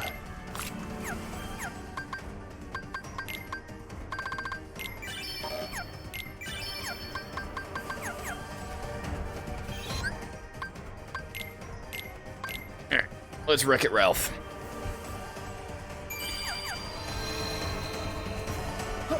And if you want proof that a bigger budget doesn't mean a better movie, look at Star Wars. Episode 4 had a really small budget, ended up making blockbuster. And then episode 5 also became a blockbuster, but it didn't have nearly as big of a budget as episode 6, but episode 6 will still be to this day the worst of the original trilogy. Even though it's one of my favorite, it just doesn't hold up as far. Oh god. Yep, I remember now why I hate this boss.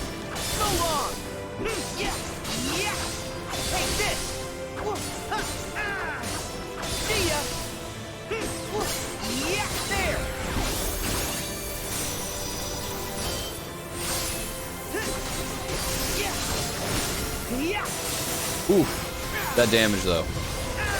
It's over. Heal. There. So long. How do I feel about the Skywalker saga? It was alright, it wasn't the best. It wasn't as bad as episode 1, let's put it that way. Episode 1 was probably, in my opinion, the worst movie out of the entire series. Which might like make some people be like, what? But yeah, just to me it was the worst one. Wait, what? Oh, you bastard.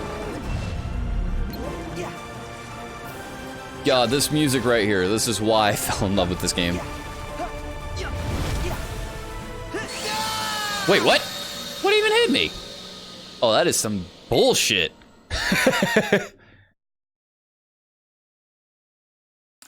Why, have you not seen the new saga, or at least the Rise of Skywalker, the last movie? I'm just curious, Brandon.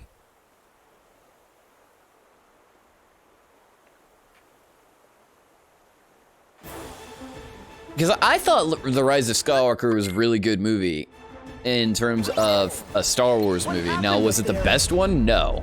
But was it the worst? No, not by... It was definitely not the worst. The worst in this current saga would definitely have to be the first movie, ironically.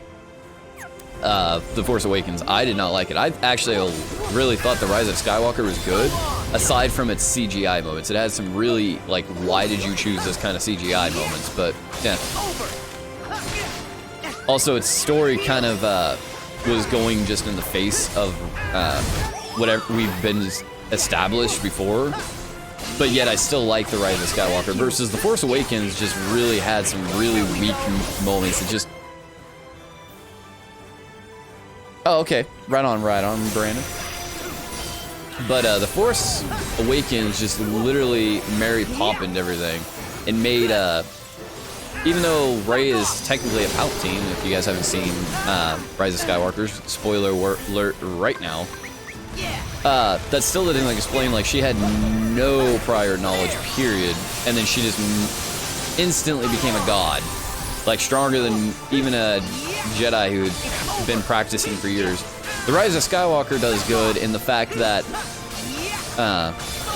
she at least has a little bit of training akin to what Luke has from Yoda, and Snoke's just toying with her. A lot of people are like, well, she had no chance against Snoke. No, she didn't, and he's toying with her the entire time, and if you don't think he's toying with her, you're wrong. And don't get me wrong, again, I don't think this series is as good as the original saga, but it does have its moments where it's semi-decent. Okay, we're just gonna go ahead and do this real quick.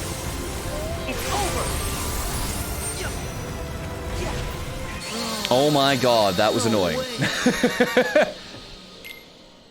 Okay, so we gotta watch out for the raining bombs. Got it.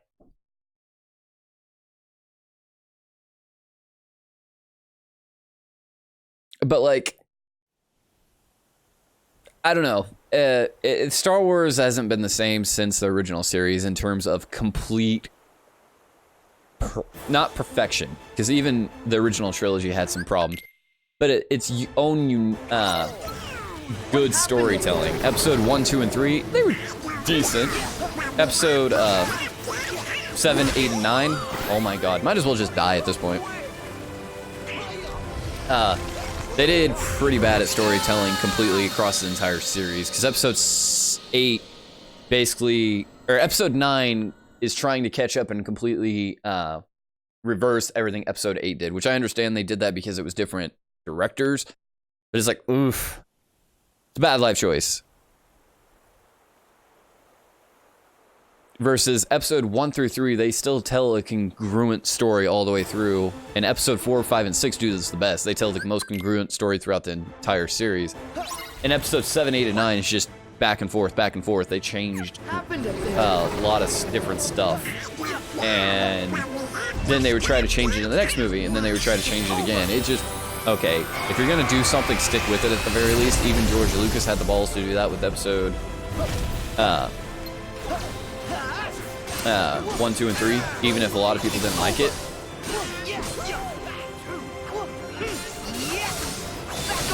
And yes, you were right, this is a very annoying part of the fight.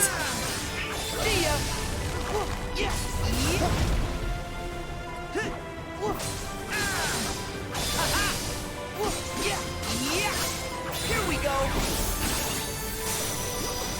Truth. Now, does that mean I'm done with the Star Wars saga? No, I am totally ready for episode 10, 11, 12, and whatever other movies they're coming up with.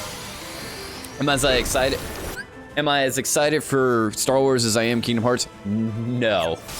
Kingdom Hearts has definitely outclassed Star Wars at this point, in my opinion. That might be blasphemy to some people, but just saying.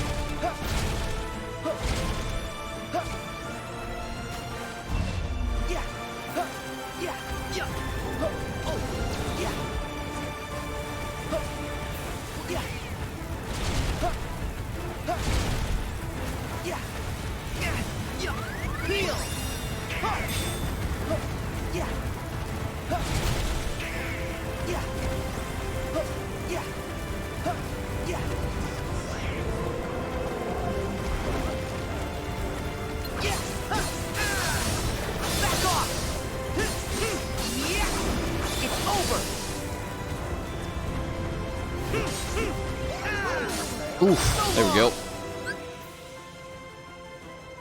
Have I watched The Mandalorian? No, ironically I have not, because I'm trying to find a way to be able to stream it and watch it and do my reaction for a lot of people, because I feel like that would be a really good one to react to.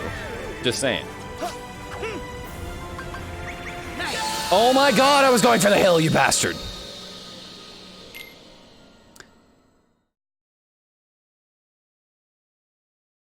I literally just pulled out my potions. This bitch.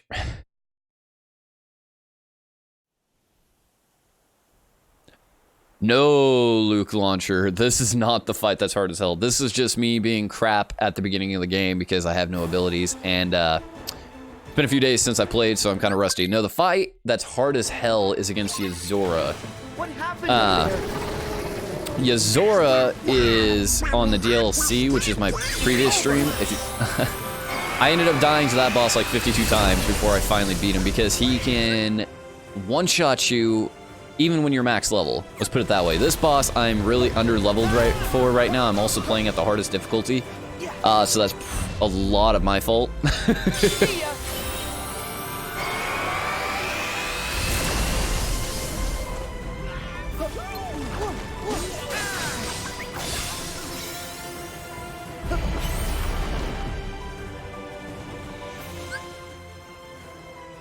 Oh, apparently Luke.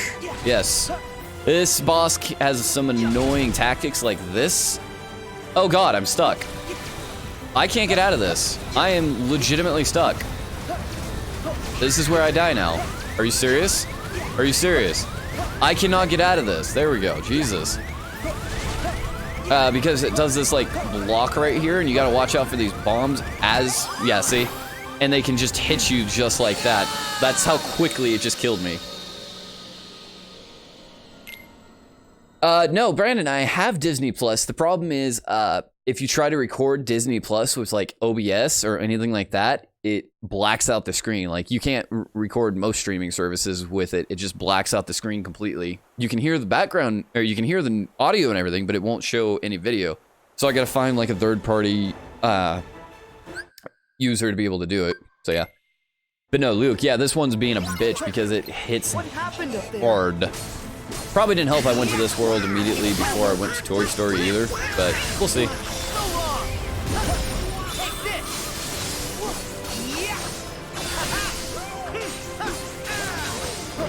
Back at you. Yeah. See ya. Try this.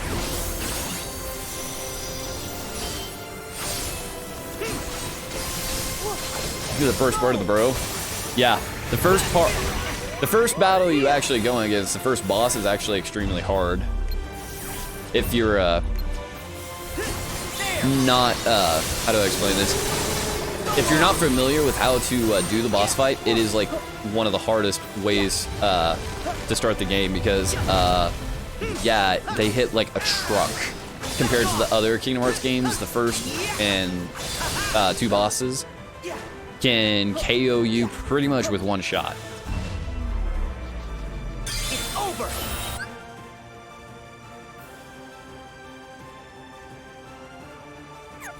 Gotcha, Luke. Yeah, I've never actually played the critical, and I'm doing this so that way I can fight the super bosses on the hardest difficulty, which obviously is critical. I beat the DLC super bosses about 2 days ago. I'm proud, but obviously I want to give myself a challenge because I love this game. So if you're like Kingdom Hearts, stick around, my dude, because we're gonna be playing Kingdom Hearts for a while. And even after we get done playing this, we're probably gonna play some more Kingdom Hearts, so yes. But see, that's the reason this boss is hard. You gotta find that escape without getting blown up by these bastards, which just keep falling for a while. And then it'll keep rebuilding these. Give me a second, I gotta kinda concentrate. Alright, now we gotta try to get there before we get killed. It's getting up, oh god, no. No! There we go. There we go. Because now I can get... Wait, just keep going up. What are you doing? What are you doing? There we go. Now I can most likely go for the free combo.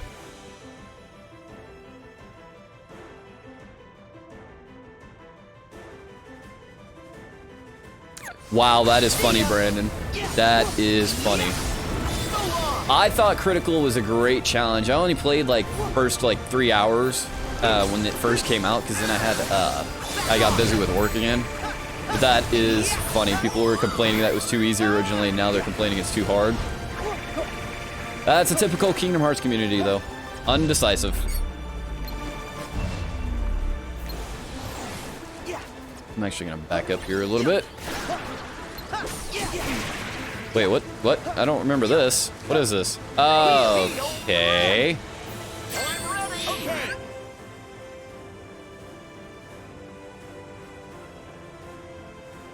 I feel you, Luke. I feel you. And I think that's a lot of people's reaction with it. It was just kind of too little, too late.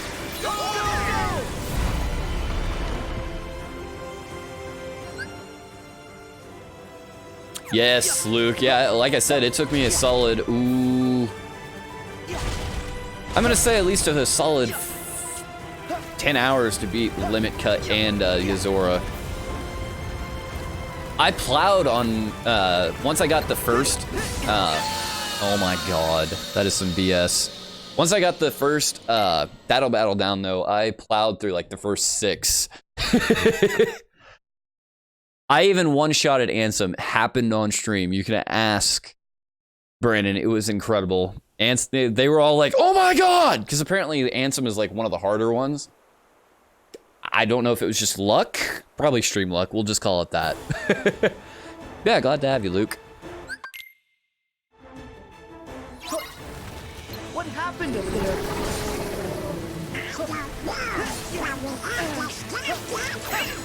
Take this! See ya! Back at you! Yeah! Take this! I think Brandon might be a little sour / hype that I beat him on my first one. 'Cause I'm pretty sure that's the reason you ended up subbing, wasn't it? Or becoming a member, wasn't it, Brandon? It was because I one-shot him. I know it was part of the hype. That was the main reason you did it. But then I think that was where the hype initially began.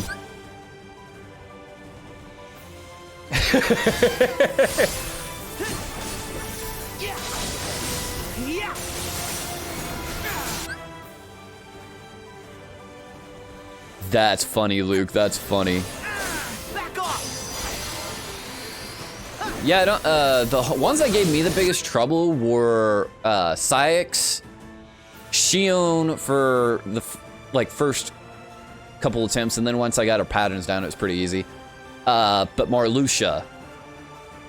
It was Syx, Marluxia, pretty much were the only two that gave me real incredible trouble.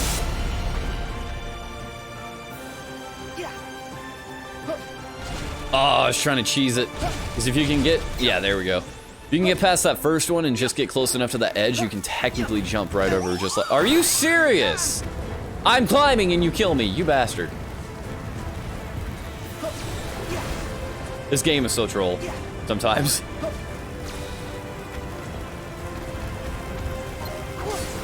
There we go. Give me that precious, precious damage.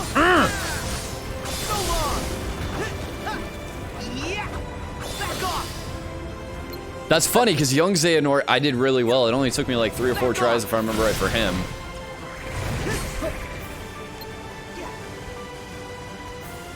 Versus Marluxia took me for frickin' ever.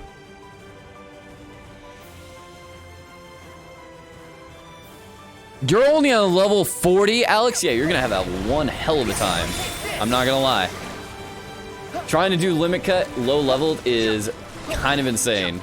I mean, I know it's possible, it's just really hard.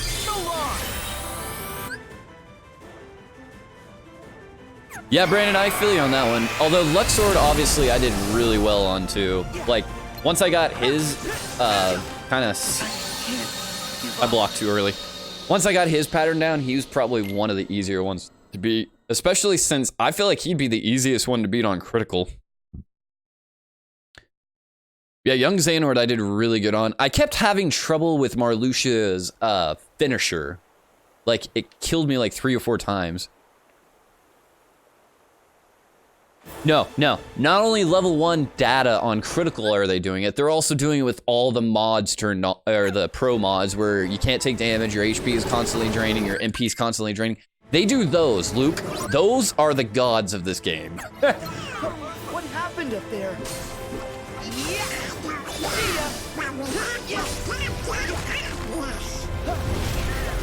Wait, what? Oh my god.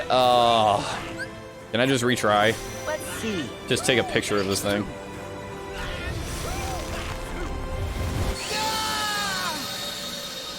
But no, yeah, there are some sociopaths out there, I swear. I mean, I'm a sociopath for wanting to play this tomorrow, but you know.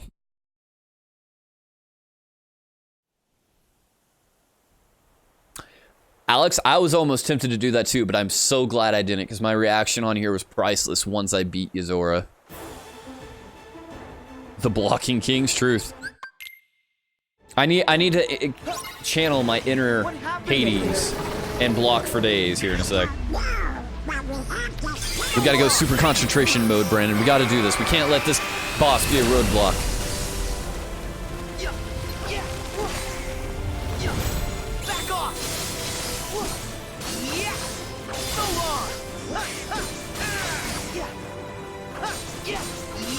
Don't let your dreams be dreams!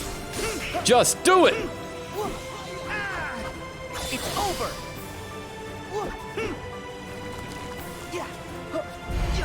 There we go. But now, so Alex, what do you think of the ending then? The secret cutscenes. Oh, I didn't get here close and quick enough.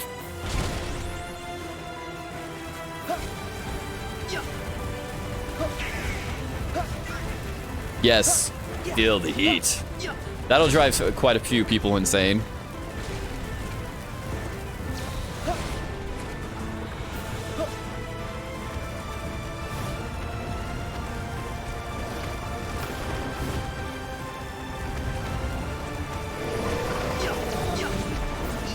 Will you lock onto that damn creature?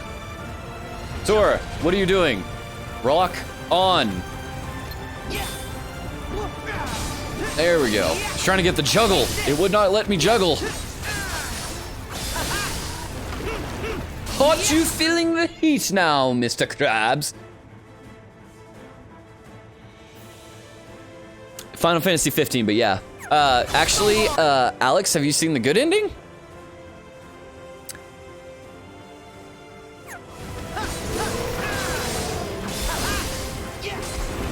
Because the good ending will surprise you too, Alex. I'm just saying. It's pretty good. Oh my god, that one shot. Oh my god, you fucking bastard.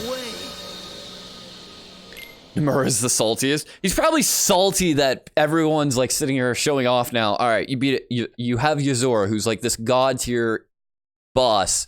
And now you got people level 1 crit with all the challenge or the pro mods on, beating it. Yes. Extra salt. Thank you, Brandon. He knows what's up. Yeah, Alex, that's from Final Fantasy 13 Versus. Technically, yes, but it's basically Final Fantasy 15.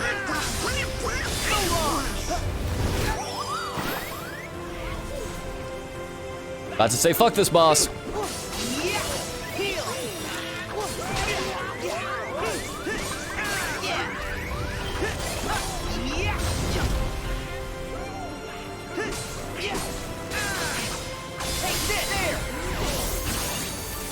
I'm getting a little salty now. This guy just needs to die. And the fact that you can't, like, instantly move over is kind of irking me, too. Alright. Ooh, that damage was good, though. Ooh, that was some sick damage. That was a sick meme.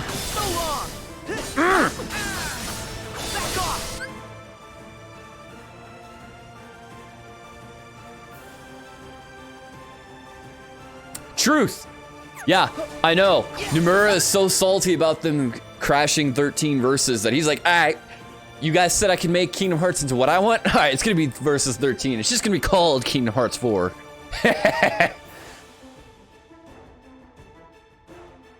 Oh, episode Arden, yeah, it's actually pretty good. I didn't play it myself either. I just watched some gameplay, but the way they did it was actually makes you almost feel sorry for Arden in the way things went down. It's really good boss battles, but it's not very challenging. That was my big thing about 15. It just didn't feel like a really big challenge. Now, does that mean I didn't like it? No, I thought 15 was really good. Yeah, I played it. It had its moments, is what I'm trying to say. By the way, I almost got stuck again. I would have been so salty. So, me out of this hellhole. Thank you. Whoa, where are you going, Sora?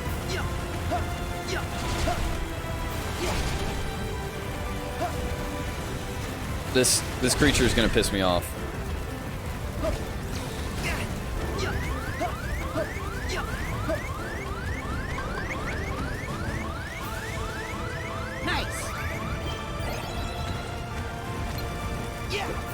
There we go. Float on up, Sora.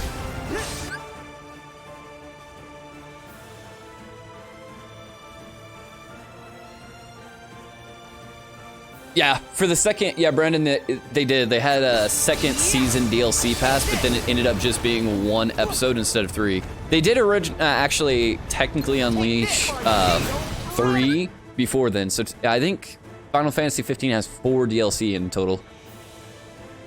You hadn't even heard of episode Arden, so basically, yeah, you play as Arden and it shows more of his backstory and why he is the way he is. It basically shows a little bit more prior to Kingsglaive too. How about the good ending? Alex, so did you catch that the man with blonde hair sounds awfully like Luxord? That's basically what the game's going with, is that if you get the good ending, you find out that it's Luxord is one of his butlers or helpers or whatever you want to call it.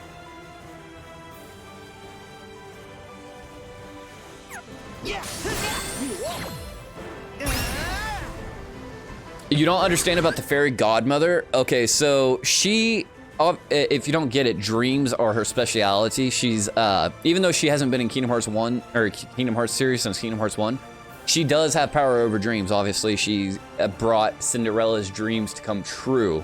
That's the reason she's able to have some power in Riku's dreams. You get what I mean?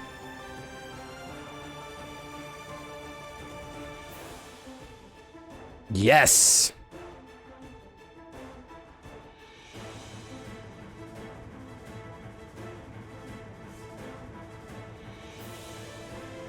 Truth. Yeah, Luke, especially with their, how they did, oh my god. Especially with how they did, the collar pattern made Luxord look even better.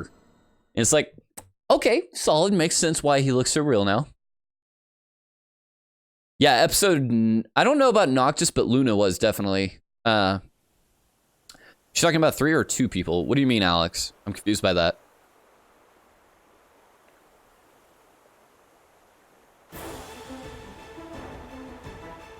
Okay, yeah, this boss is definitely turning into a challenge. I like it, but we got this. What happened up there?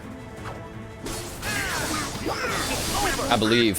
If we can beat Limit Cut, we can beat this bad boy.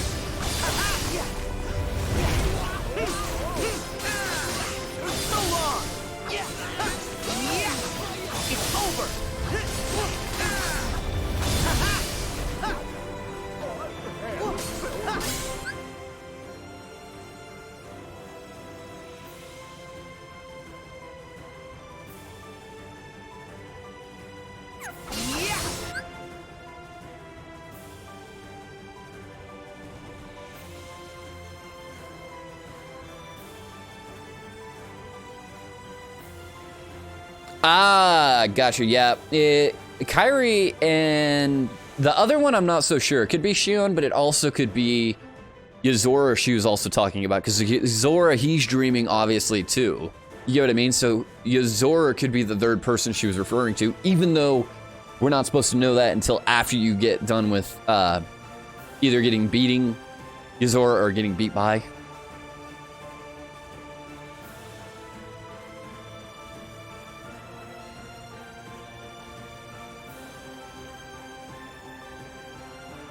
Gotcha, Luke. Yeah.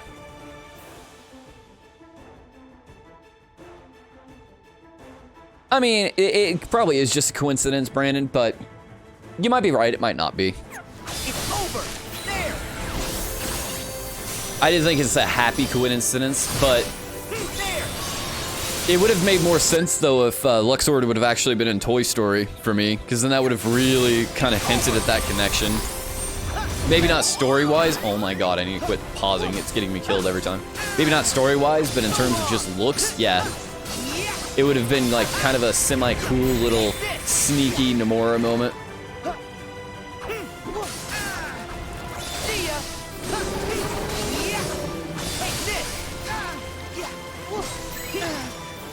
Can I heal, please? Thank you. It's over. Here we go.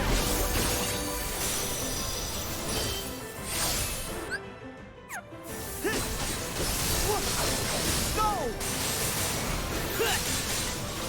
Yeah, back off. Yeah.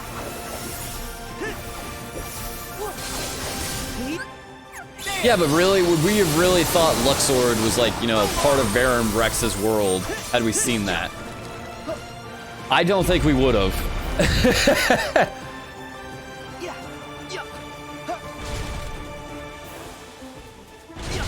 Because up until that point, we knew Luxord was a little weird, but we would have been like, it's just, you know, he's part of this commercial's world.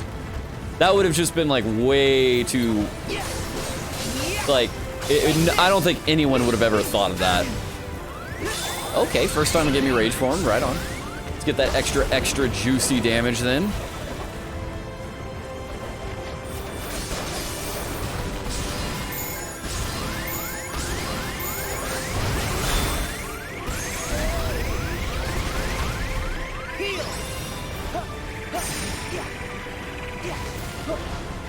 Oh my god!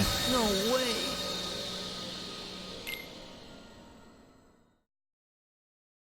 Could be, or it could be like a mirror.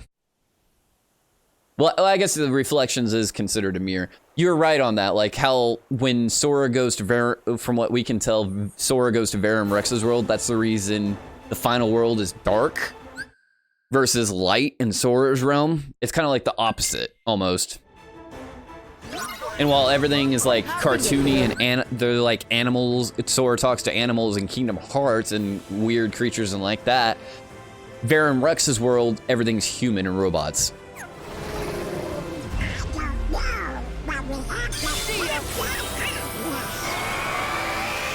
Either way, I'm stupid excited to see what comes on from this now. Like, no matter what, this series is just about to go even more Super Saiyan level 9,500.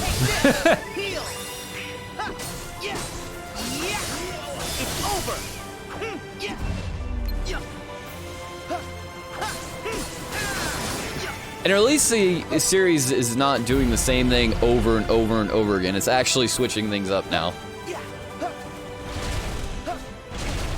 Damn it. There we go. Oh yeah, and don't worry, I'll probably eventually put out my theory videos again because I love doing my theory videos. It's so convoluted. True, it's convoluted, but in this case, it actually makes the story that much more interesting. Triple Keyblade wield? Oh my god, no.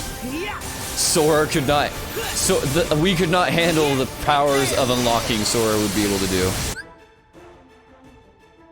Could be. We're not actually sure who or what has told Maleficent anything. Because technically she's not supposed to know, from what we've gathered.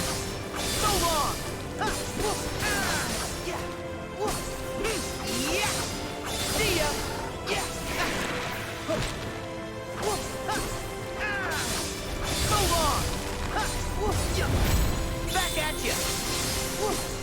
Yeah. Here we go. There. So long. Yeah. Yeah. Yeah. Yeah. Yeah. I mean, the theories at this point could just go on and on forever because, dear God, there are so many options they opened up. Because again, we still don't know who, oh my God, we still don't know who Axel and Syx were trying to save when they didn't know they were saving, but yeah, who they were trying to find in the castle. We still don't know who the darkness is. We don't know what exactly happened to Ava.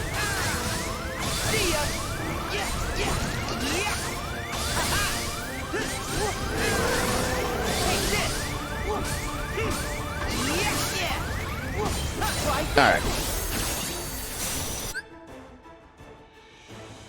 I mean, I really don't feel like Ava did it. Some people keep trying to say Ava is the one that did all this evil crap. It would be interesting if she was evil, but or the darkness, but I doubt it. Finally, I told you we'd get it eventually. My whole thing is, we're gonna go ahead and skip this, although that's CGI on point. We're just trying to get through the gameplay to get to the end content, you know, get that critical mode challenge boss DLC. Clapped his ass. Or her ass in this point. But going back, I feel like Darkness is going to be somebody that is in the Union Cross story, and we're just not gonna, we're gonna be like, oh crap, that's really that kind of thing, you know what I mean? Whether it's the I actually have a weird feeling it's like a opposite version of Master of Masters. I feel like the Master of Masters actually might be pure light, and like half of them is pure light, half of them is pure darkness. And the reason I say that is because he always is wearing that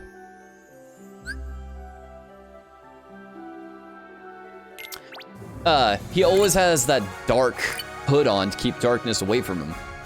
Well, darkness is that creature incarnate. You get what I mean? So it's kind of like, okay, is the Master of Masters hiding from this darkness because it's actually an opposite of him?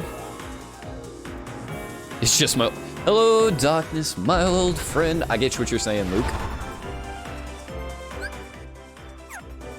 Appreciate it, Luke. Finally clapped. But, so you don't think she's evil? Okay, I want to say she's evil, but I feel like she's doing things in a misguided view. I'm not trying to do any of these battles right now. And I feel like... I don't think she's evil, and I don't think she's the one that killed Ava, though, because technically it just wouldn't make any sense, really, for her to do so.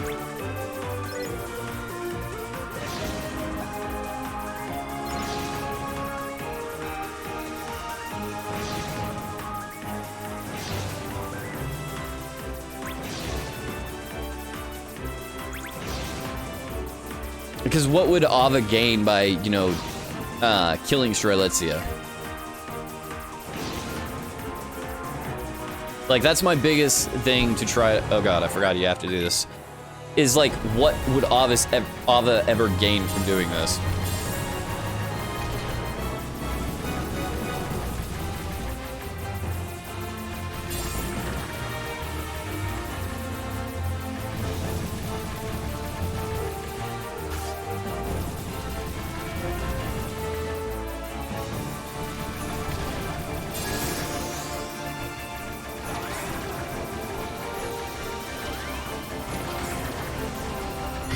There we go.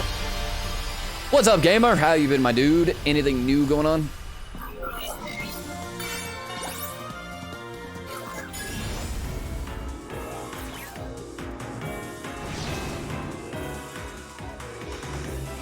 So you think she killed Strelitzia because it was like a necessity thing to change the possible future for the better? Okay. And it is entirely possible she did it so that way she could just mess up the Master of Masters' plan. But then that would still put her as against the Master, but that would cause her I don't know, it just seems really weird. Right on, gamer. Anything new going on, my dude? Busy with work still? Hey, by the way, speaking of Verum Rex, I can see it, Luke. It's just... Oof. There's so many different ways. There's so many ways they can go with who actually killed her and who did what, who did that.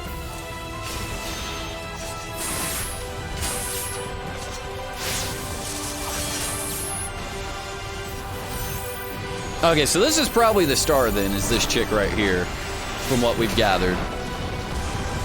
How many times have I died? Ooh, at least... I think about 12 now in total for my critical playthrough so far. Yeah, this is a scene I'm not gonna skip just because it's actually badass. No, that girl is not supposed to be Sora. I think that's the star that Sora is talking to that I uploaded like a year ago. Now the fact that this is here just cracks my shit up. I'm trying to see if the Verum Rex cover actually has any Keyblades on it. It doesn't, it looks like. All right, we're gonna go ahead and skip the rest of this. Oh no, Luke, that is completely fine. This theorizing is really fun and will eventually lead to other lines of thought that could completely change what somebody thinks about the game that we already thought we knew, or you know what I mean? So I'm completely fine with it, my dude. Oh, gamer, you been playing? Oh, now, are you playing the DLC, or are you talking about just the story in general?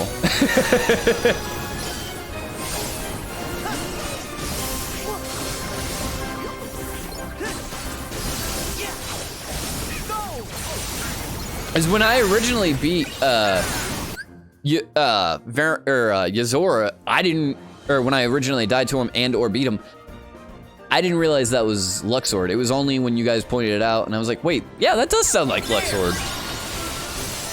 Both? Oh, I got you. Ooh. There we go. Now we got Leaf Bracer. That's what we've been needing. I feel you, gamer. Appreciate it, my dude. Appreciate it. Are they new? You got a friend in me. This is where the meme of my thumbnail comes from.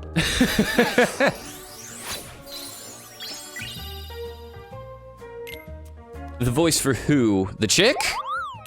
No. As far as the voice actor for that chick that's in the Verum Rex commercial, I don't think it does. And as far as the voice actor for the star, it just says unknown star.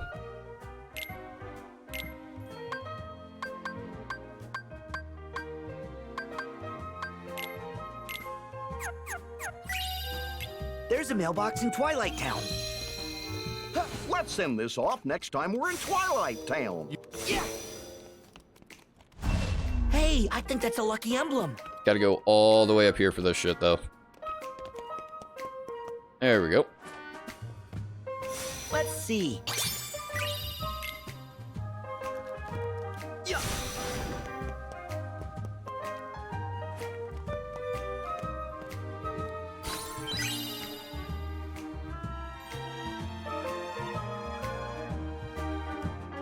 Amigo, estoy aquí.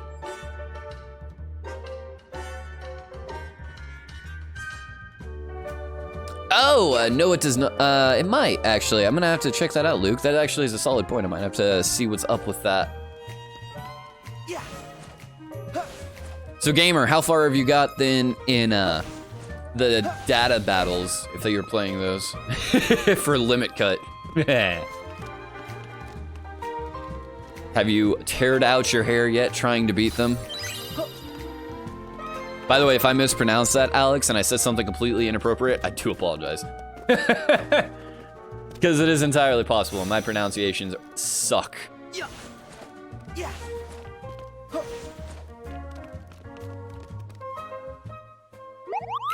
If you got anything good yet.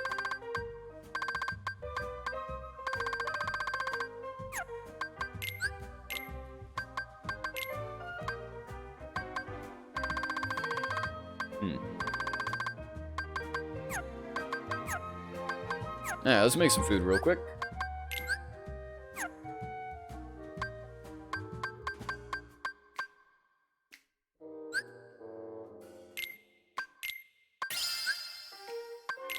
There we go.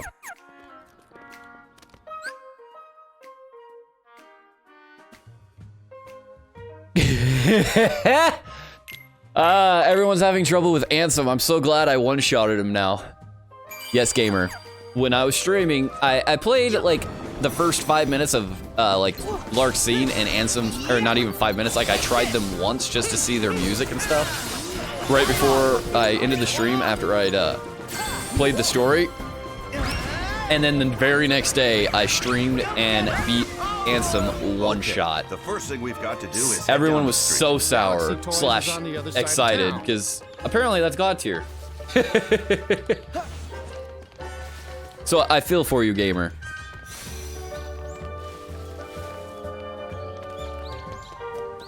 I feel for all of you guys. I kind of feel like a dick now that I was just able to stream through that. I'll say it's streamer luck. Make you guys feel better. Don't worry, I still love you. It's just apparently Hades is too strong. Oh, Ansem was easy for you? Got you. Got you. You were talking about Limit Cut in general. Fair enough, fair enough.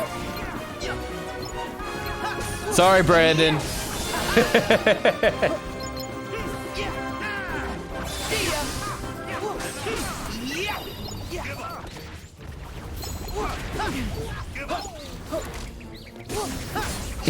Fail, mega fail, big F. Oof. Gamer, I think you just ruined Brandon.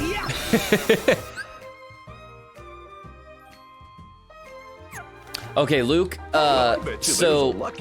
Oh, give me just a sec. I need it. Okay, there we go. Let's see. So the way I dealt with You want Ansem... to take my picture? All right. Okay, I can't remember how to do this one. I think you gotta be a little bit closer, actually. Nice. There we go. To deal with Ansem's balls, as funny as that sounds, I would go and wait until he was just about to unleash them, block the first one, and then just keep counterattacking. As soon as my counterattack stopped, I would block again.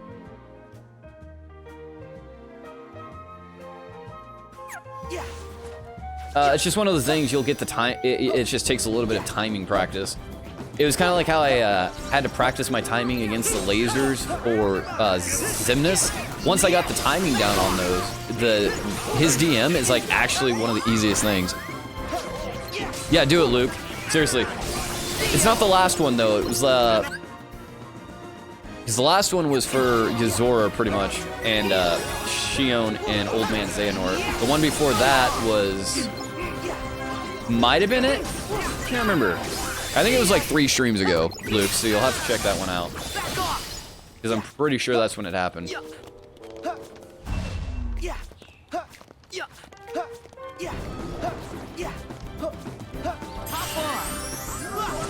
Appreciate it, Luke, though. Appreciate the love and support you've been showing tonight.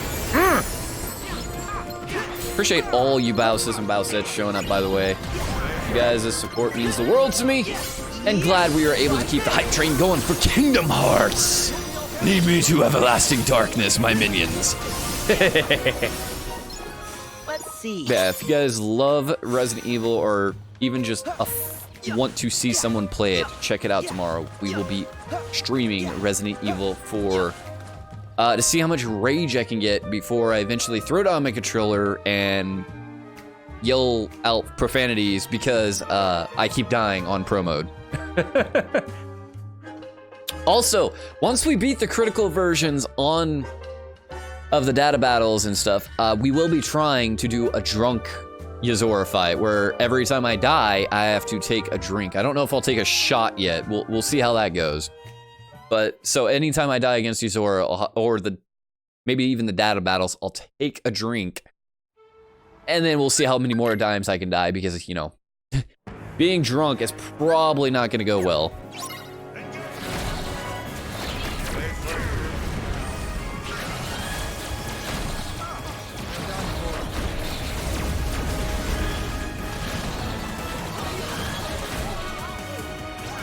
That's right. Okay.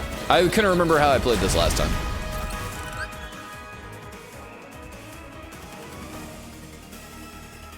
You might die. Truth. That's the point. It'll just make me want to beat Yuzora that much better.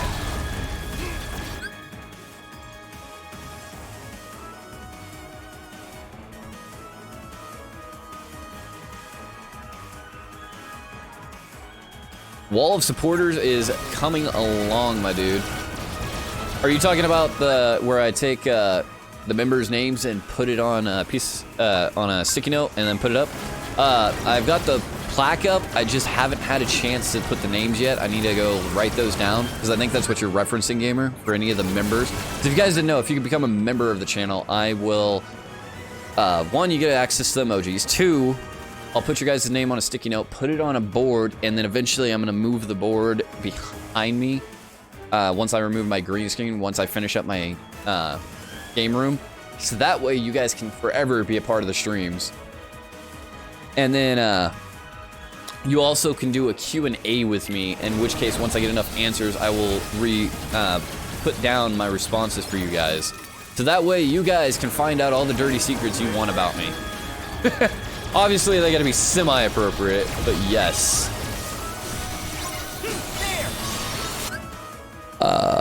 No, I think all the games will still be relevant. Everybody thinks like Chain of Memories and 358 Days, well, 358 Days obviously is very relevant, Shion, but a lot of people think Chain of Memories was like pointless. No.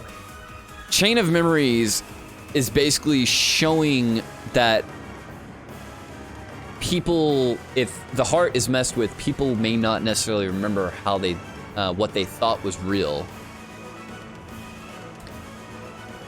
Yes, Brandon, you will forever be honored in my streams. Ooh, right on, gamer. Right on.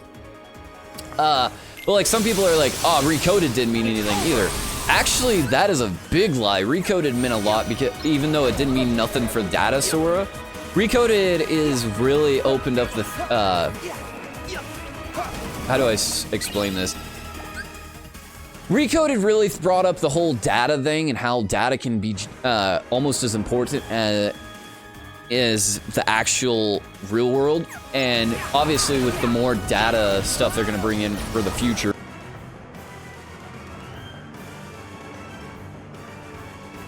Alright, I think we're back. Sorry about that, guys. Let me double check.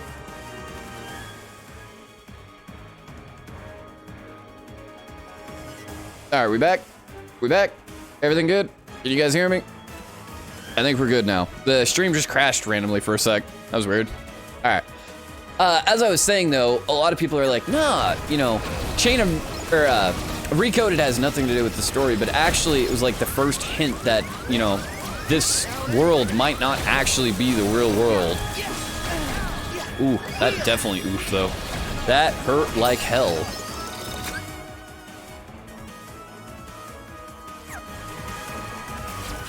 Good, I appreciate that, gamer. Appreciate all the love and support you guys have been giving me over the last week, and I'm so glad to be back streaming. It's been far too long, and I've missed doing this a lot.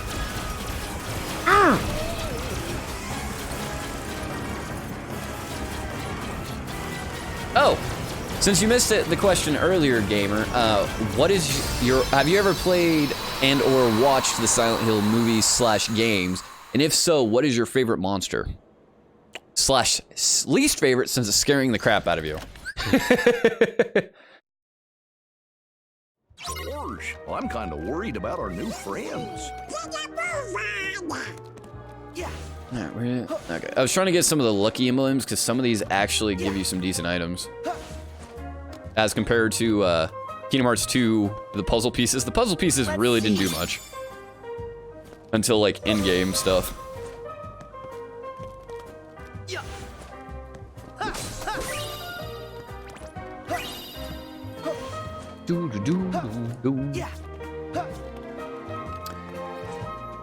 Now, Alex, like, why do you feel like the games are not going to be relevant to the series anymore? Like, is there one particular game you think won't have anything to do with the rest of the series anymore? Because I think they're all connected. And the very fact that Zora and Sora are repeating the first words Sora ever said goes to show you that, in my theory, let me just sit here and talk for a sec. My theory is that this entire time, this has either been a dream for Sora, which would be ironic because originally I thought this, somebody brought up a theory that this might all be a dream anyways, because Sora is like talking to this dog and duck, and this is all just in his head, and these are like toys in his room. But he's been asleep this entire time, or in this dream world or this data world, whatever it ends up being, because in Kingdom Hearts 1 intros, what we see is these clouds and everything, and it looks like we always thought it might have been like the storm in Kingdom Hearts 1, the dark storm coming to take over the island. But what if this is actually just representing like the darkness of sleep, him going under? I mean, it's just one of those theories. It would be really cool / not. Some people would be like, well, what was the point of Kingdom Hearts 1 through 3 then? Like, it's all pointless. No. Because this would be preparing Sora and everyone else that is going to go to Verum Rex's world for the real world, so to say.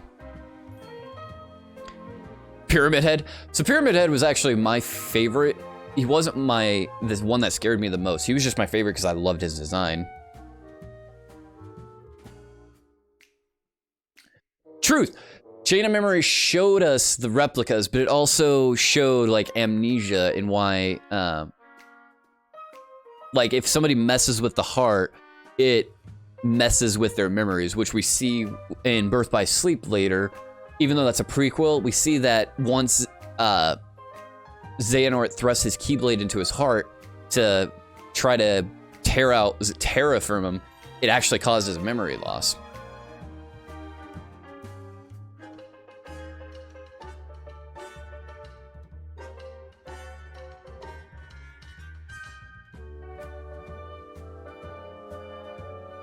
Truth. That also could fall right into the multiverse then as well, Luke. Which, if they bring the multiverse in, I would be like, oh my god! Because the multiverse would actually be super cool to find out from. But I think, yeah, I'm with you. One of the worlds is real and one of them is fake. And that much can be just seen from the, from Union Cross. We've seen that, okay, there's a dreaming world and there's a, why aren't you sliding? There we go. Each one leads There's like a somewhere real world and then there's the dreaming world, or the data versions. And they've made that perfectly clear all the way through it.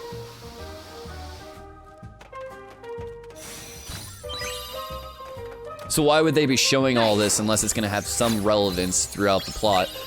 The real question, like you said, comes down to then, okay, which one is the real one and which one is the fake one?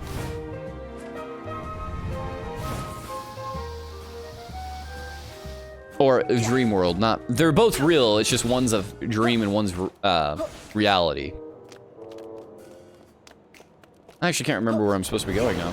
Oh god! Unlimited power! Drop a nuke, boys. Truth.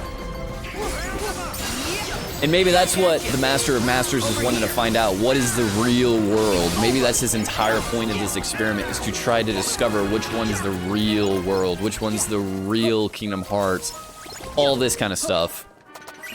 I mean, it's gonna be, it just makes me want to think about it more and more. The more I think about it, the more confusing it gets, but yet that's what makes Kingdom Hearts so interesting. Even the first game. Like, we see the, so once you beat the Shinable creature at, on the mountain, you go to that, I think it's that part. You go into this room where it looks like there's a bunch of experiments and there's like, Kingdom Heart emblems all around, and there's like tears in the what looks like the fabric of reality. What's that room? It's never explained anymore what that room was. You know what I mean? I have a weird feeling eventually it'll say, oh, that was like one of the Master of Masters experiment rooms. And if you don't know what room I'm talking about, I'll have to find a picture of it one of these days and like show you guys or put it on Discord or something. But, like, what was it? Nobody knows what that room was, and, like, things like that have never been explained, period. And that is the kind of stuff, like, I'm stupid excited to see where they go with, because, okay, watch that come back and have, like, a huge significance for us. Like, we're gonna just be blown away by it. And I really hope we are.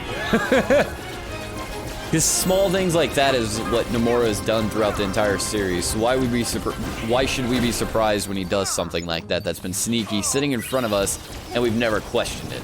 Which is why I love that you guys are all like talking about these different things, have these different theories. Because at the end of the day, it's all open for debate and it's all valid until it's been proven. Because in Kingdom Hearts 3, we were all wondering, all right, how does Ventus come back? How does... Oh, yeah. Like, how does Ventus come back? How does Aqua come back? Was Aqua got possessed by Xehanort? This kind of stuff. And then obviously we find out she's not possessed by Xehanort. Yellow eyes does not mean you've been possessed. It just means you've been taken by the power of darkness. You get what I mean?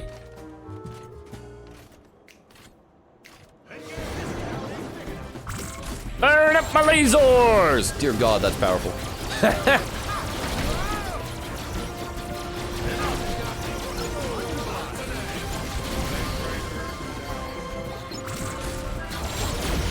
Oof. Big oof. He just got wrecked.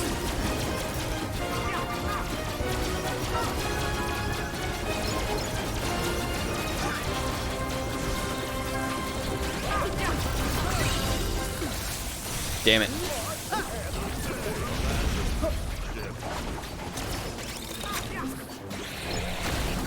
And if you don't think Nomura is not gonna throw up any more sneaky little surprises, then you obviously do not know Tetsuya Nomura very well.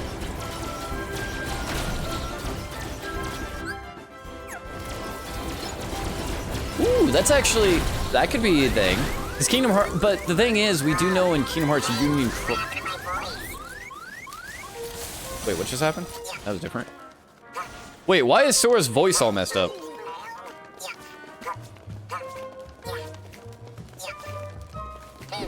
What the hell? I've never seen this before.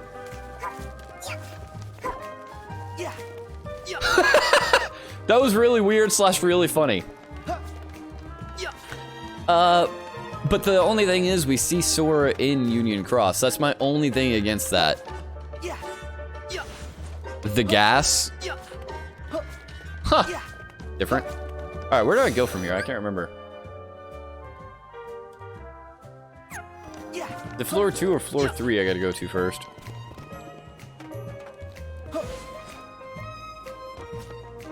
Let's see.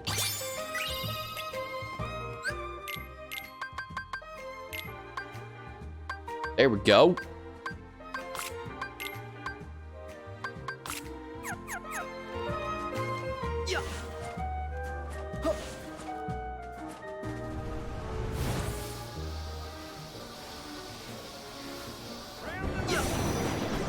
But that's still, anyways, going on, that still doesn't exclude the fact that it could be, Yozora could be before the first Keyblade War, purge. It's just weird that they have Sora in there as like a summonable character for his power and everything, because Union Cross uses characters to power things and yeah, all that weird stuff.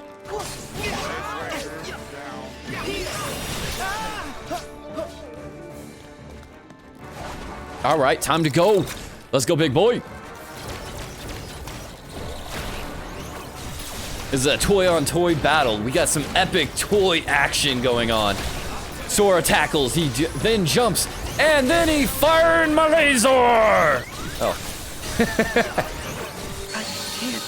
Wow! They're ruthless.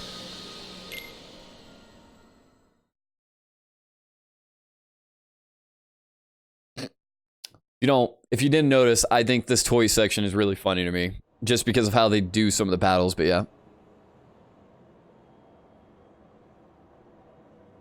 Yeah, I didn't realize I hit the helium tanks, my bad. I didn't realize that was a thing. I had never done that before. That's the reason I was like, wait, what? Pretty cool, though. Pretty winning.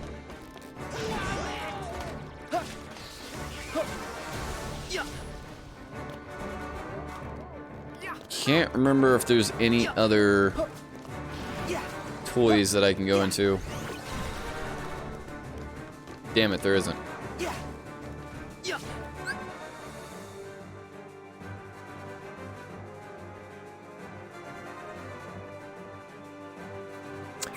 Gotcha. Well, I guess that could make sense. Again, Kingdom Hearts is just a very convoluted story, but still excited.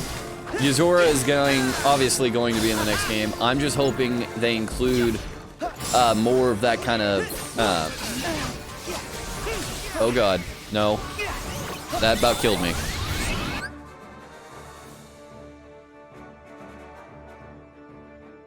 Have a good day, Brandon. Appreciate you stopping by. Appreciate the support.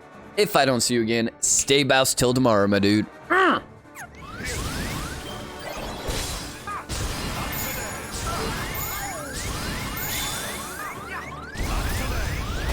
Ooh, that damage was good, though. Ooh, I'm glad I did that final dodge before I tried healing. Like, Yozora already said he doesn't need to use his power yet if you get the good ending. So my question is also, what is Yozora's power? Alright, appreciate it, Luke. Yeah, no problem. Have a good night, my dude. Stay bouse. Catch you tomorrow.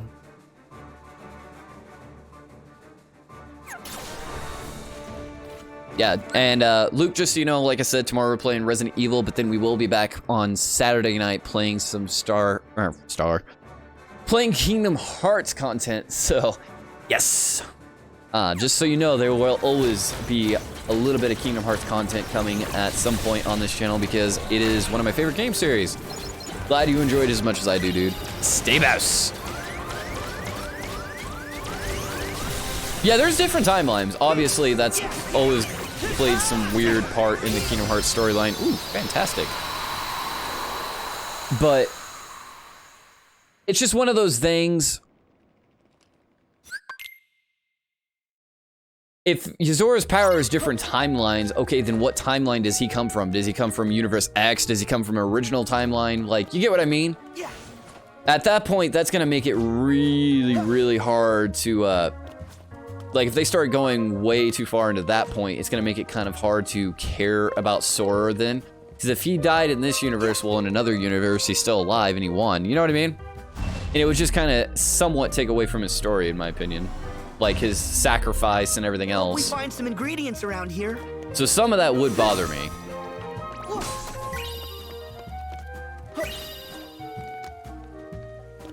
Because that's the reason this endgame was so good. It was because of Sora's sacrifice.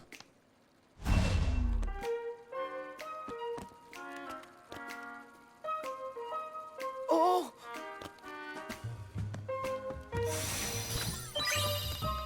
Ooh. Yes, please. Oh, I still only have one. Damn.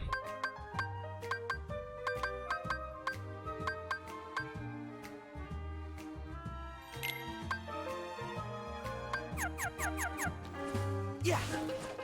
Now, that's just my opinion. Obviously, you guys might be like, nah, it still creates the feeling of, you know, Sora's sacrifice, but I don't know. If he was just able to magically, you know, bippity-boppity-boo back in a different timeline, it's just like, oof. And what was the, like, it just makes it really unfortunate. Don't forget the, oh yeah, I gotta take a photo of the Moogle. Appreciate it, my dude. Appreciate Alex. Thank you for the reminder. See, that's what I'm talking about. You guys are Bouses and Bousettes for helping me out all the time. Love it. Let's see.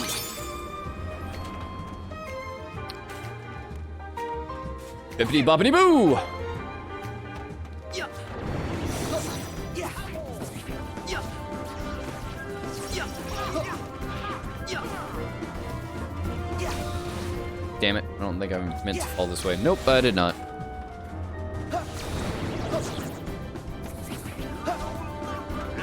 Oh, never mind. I guess I did mean to go this way. That's funny.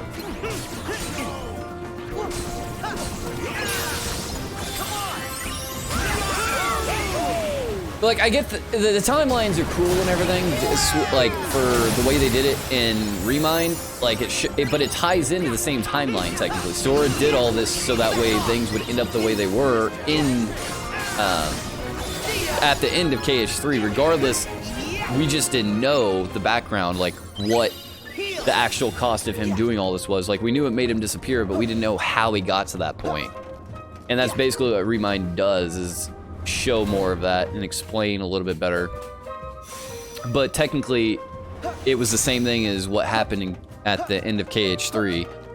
It just went a little bit more in depth on the background details. Versus if all of a sudden it's a different storyline where, oh yeah, they could have failed, and then, you know, it just...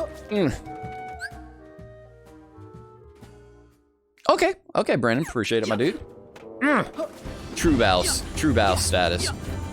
Alright, let's just wreck it, Ralph, these guys. I remember these things being so annoying and kept killing me for a little bit when I wasn't, like, they were little bastards at one point. Can't remember which part it was, but at one point they just kept killing me over and over and over again.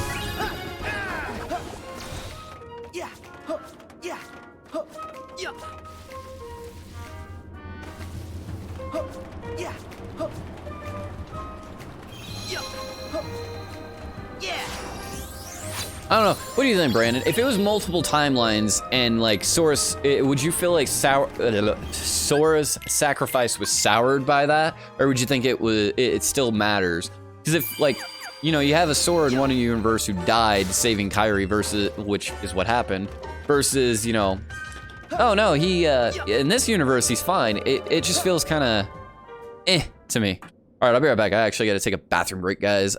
Give me just a sec. I'm gonna let this play. This is Babies and just Toddlers. to kind of, you know, keep things going. Where do you guys think we should start?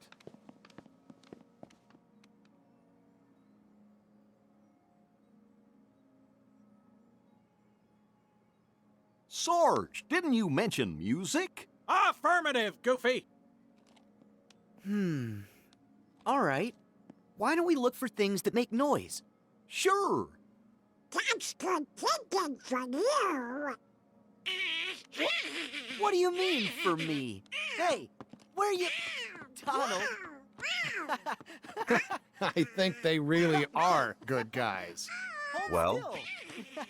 You wouldn't have trusted them otherwise. Don't. And I know that your trust is a hard-earned treasure. Well, for all our sakes, let's hope you're right, cowboy. I'm willing to give him a chance at least for a little while longer. Especially if it means getting Andy and our friends back. Agreed.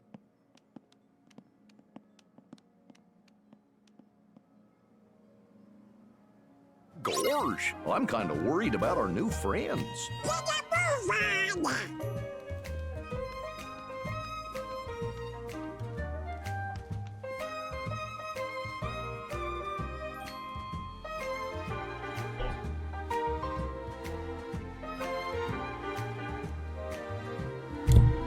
Alright, and I'm back. Whew, that was quick.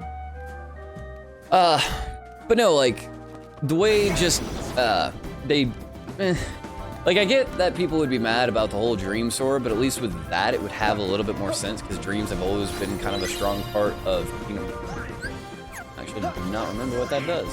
Have always been a kind of a strong part of Kingdom Hearts ever since, Dream Drop Distance, and, you know,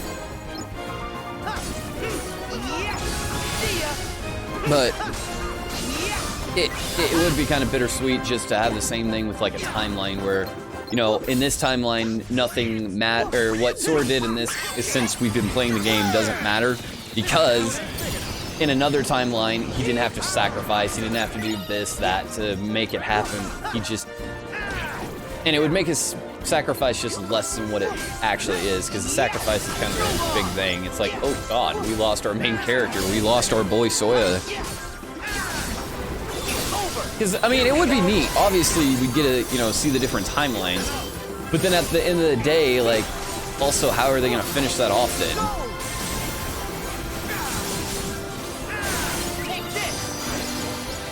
Because if you open up these timelines, technically then Kingdom Hearts can, it could go on forever, which obviously we'd love, but at the same time, it would also never give it a congruent, like, ending as well. Like, we want it to go on forever, but then at the same time, we don't. We want to see how this all ends, how it all began, which is why we were also so excited for Kingdom Hearts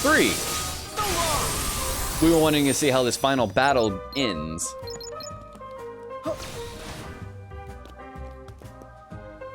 Yeah, that's what I'm saying. Like, if you have the multiverse, it does kind of take away just that sacrifice. That's like, that's the reason I'm not really into the whole multiverse thing.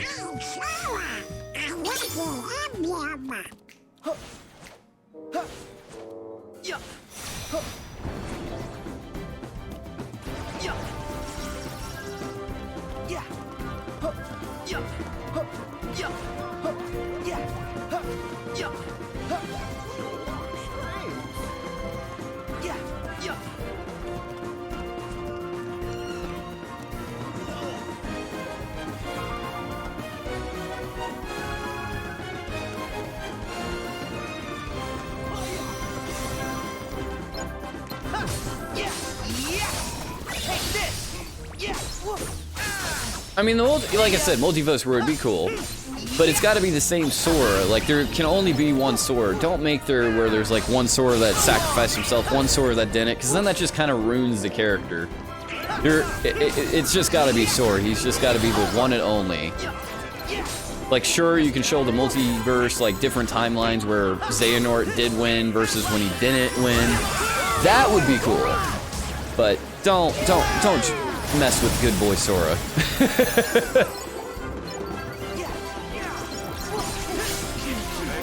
And it would disappoint me and Disney terribly if they ended up trying to do that kind of stuff. Because Sora's always been this good kid, he's always sacrificed for others.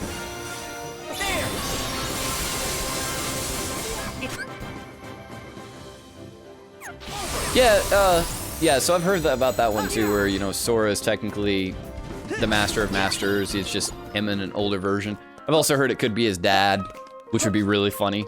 We find out why Sora's dad was never there. And why no one seems to miss him when he disappears.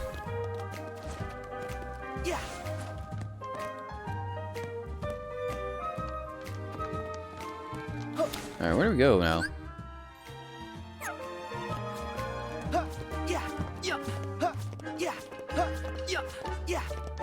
Much obliged.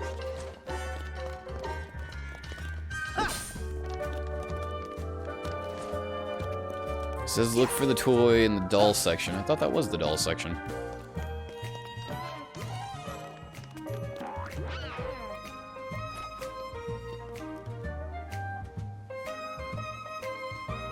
Jukebox. Oh, that's right, that's right. The record player. Got you. Is this it?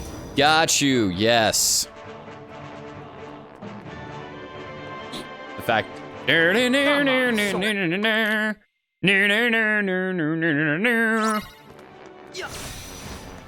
is the one.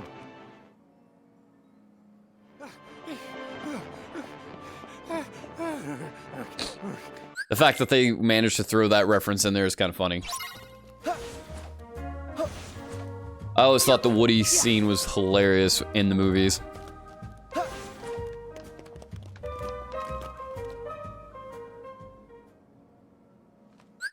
There's just like an infinite number of theories, though. That's what's crazy about the Kingdom Hearts series. Like, all this time, it could still be Xehanort, even though we've seen him die, because it's a Xehanort from another universe that is going apeshit now, trying to destroy any universe in which he lost.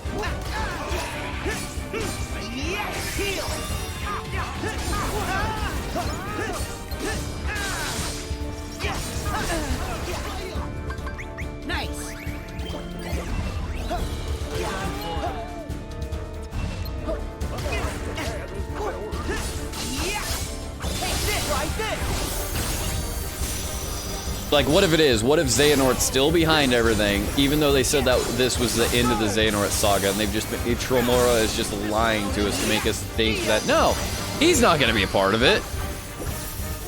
I mean, the fact that they're going back into young Xehanort kind of gives me a little weird feeling that he's going to be more involved still.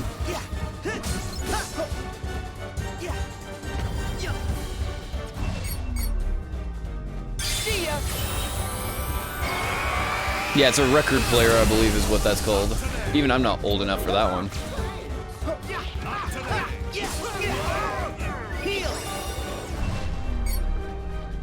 This creepy doll. See, this is why it makes sense why this doll has yellow eyes as well. She's possessed by darkness.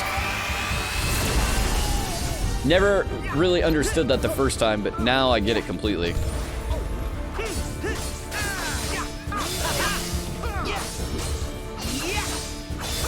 I also love the yellow eyes. They're pretty dope in this game. They almost legitimately look creepy.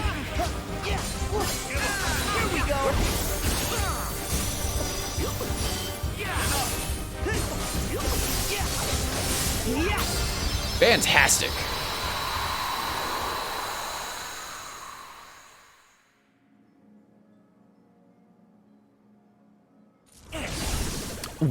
As soon as I saw Aqua was possessed, whether it was by Xehanort, Darkness, whatever, I was like, oh my god, yes! I was screaming yes, but I was also in the inside internally crying like, no, not Aqua! Forgetting ourselves and attacking. What's funny is we should have caught on to that when they had the demo for this, because apparently the doll was part of the demo, that the doll's eyes were yellow, so it should have been like, oh, well, not everything has to be Xehanort possessed to be evil now. Let's see.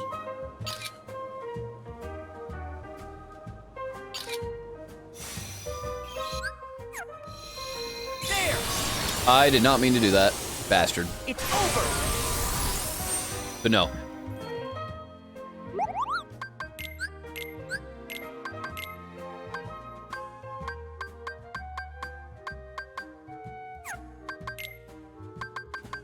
Guess I haven't unlocked it yet. Never mind.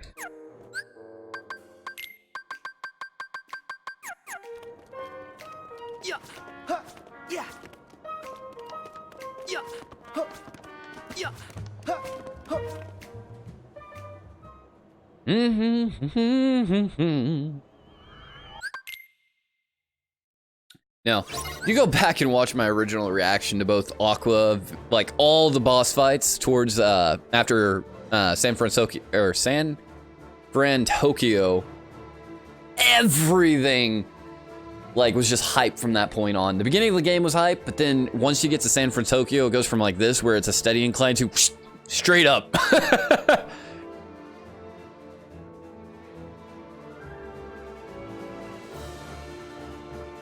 Oh yeah. Well, it didn't also just have to do with that. It had to do with the fact that like, how do I explain this? So she was in the realm of darkness, but obviously having darkness poured into her heart by who is it? Xemnas? I think it's Xemnas if I remember right. It's not Ansem, I don't think. If it is Ansem, no, it is Ansem, isn't it? It's Ansem that finds her in the realm of darkness and fights against her. Like, even though she was in the realm of darkness, we knew it couldn't have just been the darkness itself. But we did see the cracks forming in her heart that were like showing her somewhat weakness, which was funny because in Kingdom Hearts Birth by Sleep we see none of this. She's like super masterful. She doesn't show any weakness in terms of the darkness. She's like almost 100% sure she'd never fall to it. And then in Kingdom Hearts 3, her and Terra essentially do like almost a damn near 180, where she's the one falling to darkness and Terra is the one that redeems himself. It's kind of interesting to think about. Yeah, that doll's really hard sometimes if you don't watch it. Hold on. I think I see a pattern to how it moves. Take this! Well, I got some of it hurt anyways.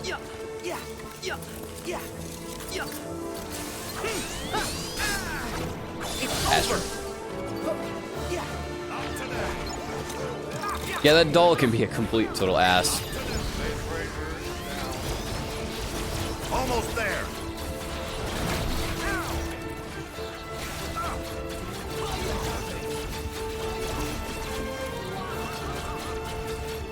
There we go. We're just gonna shoot you to death now. This is your life now.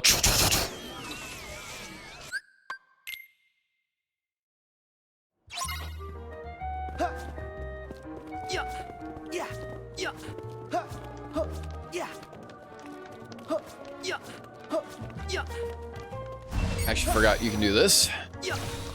Sora, damn you. Jump up. Jump. There we go. Let's try to get this one. If I remember right, this is like a really good item. Yeah. I was right.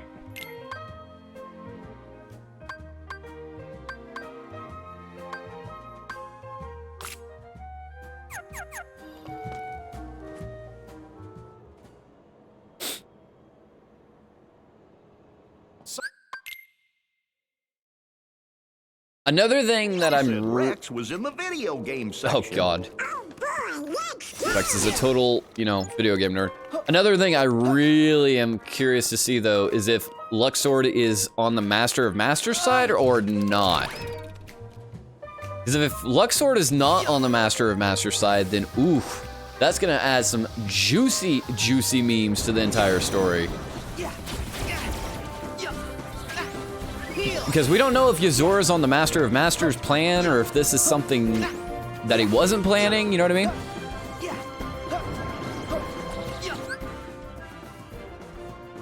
Alright, later bro. Have a good night, Brandon. Appreciate it. And stay bouse, as always. Appreciate it, gamer. Appreciate it, my dude. You guys are showing all the support tonight. Fan-freaking-tastic. You guys are bouses. Okay, I'm in the video game section. I can't remember where Rex is.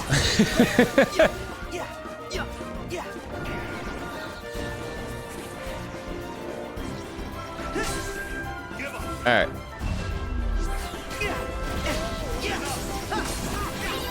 Let's cheatsy on this a little bit. We're just gonna kill all of you. God damn it, quit moving. Damn it! You bastard!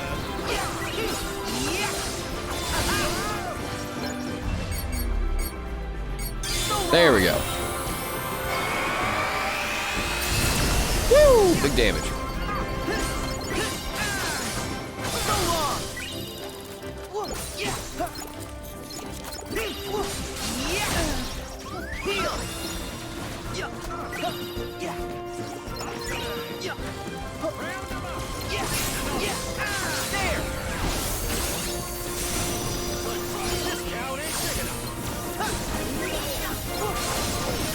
God, I forgot how freeze good is in this game, though.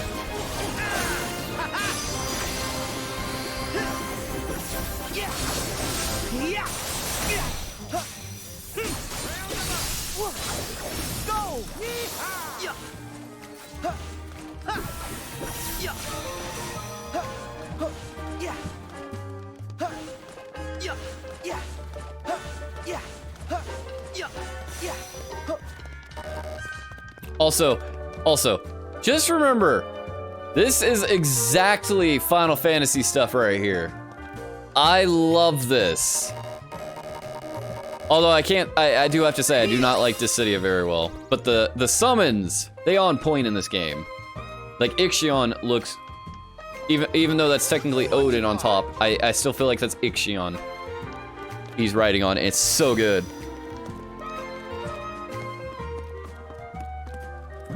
I can't remember now. It says follow Rex to the video game section. I'm in the video game section.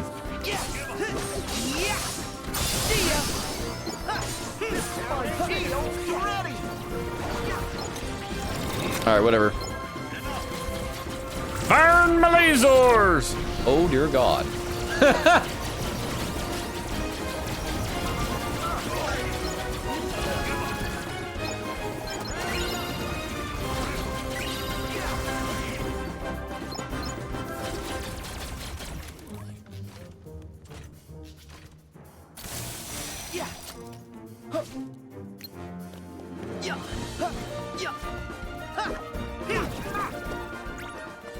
I can't remember where the hell I'm supposed to go from here.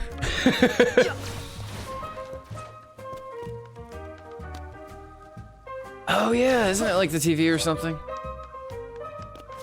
And I don't think this is the right one, isn't it? There's like one more video game area. I kept thinking this was it, but it's all the way upstairs. My bad, my bad. My bad, gamer. Don't you dare, gamer. Don't you make fun of me now. It's been a while since I played this. I feel the judgment, gamer. I feel it. I'm joking. There we go. All right, now I don't feel as stupid. Oh well, just a little extra grinding. That was on purpose. Totally on purpose. You guys didn't see that. Shh. Judgment.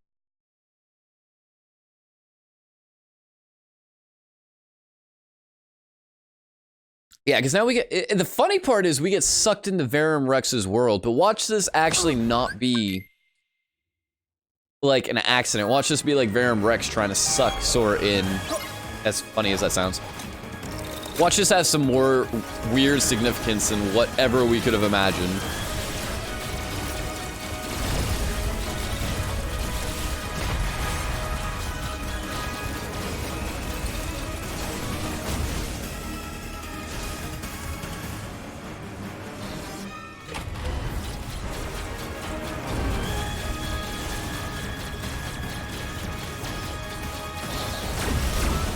Oof, that damage though.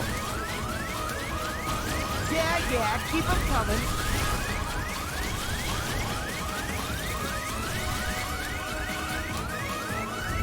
Woo, that is a big bonus.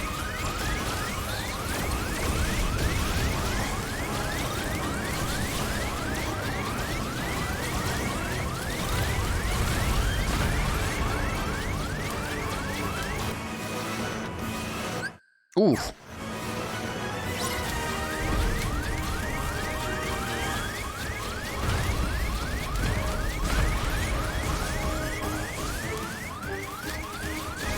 Oh, I missed my chain now.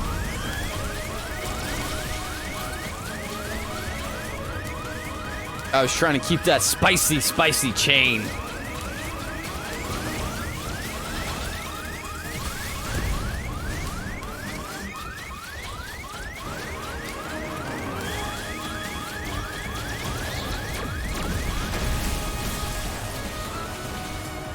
Oh dear God.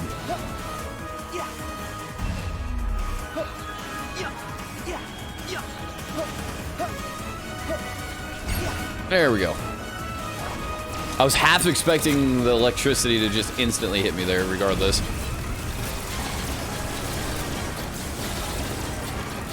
Come here, little guy. Don't worry, I'll kill you. Little mighty mini Gigas. Shit cracks me up.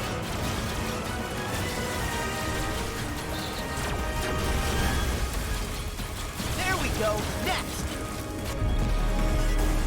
Oh yeah, this big guy.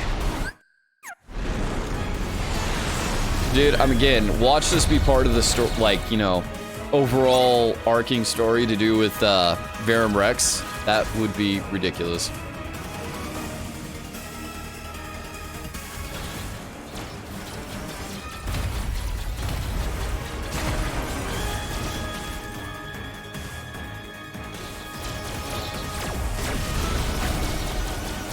How about you just stay there, my dude?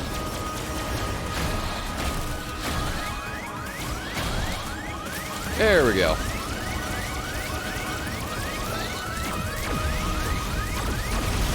Ow, shit.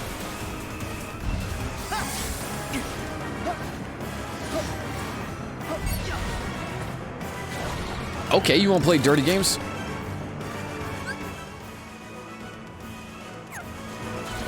No, I'm just talking, my bad. So, you know how Sora gets sucked into here? My entire question would just be, what if it ends up being that,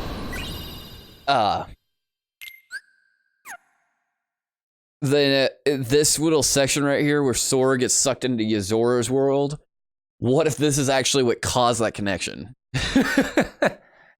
Something that we're just like, oh, cool, you know, and this is, we're all theorizing this big, super complex answer when really all it was this right here, and young Xehanort accidentally was the one that connected the worlds and end up saving us.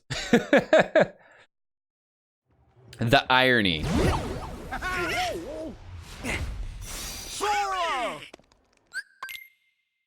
Alright, I think once we beat this world all in the stream, but Come on. I want to at least beat this one. I want to get there. Appreciate the support again, gamer. It's been a long time since I've been on a regular stream, but seeing you guys come back and help me show the support, even if I've been a little lacking in the consistency department, means the world to me, guys. Appreciate it. And like I said, all you Bowses and Bowsets.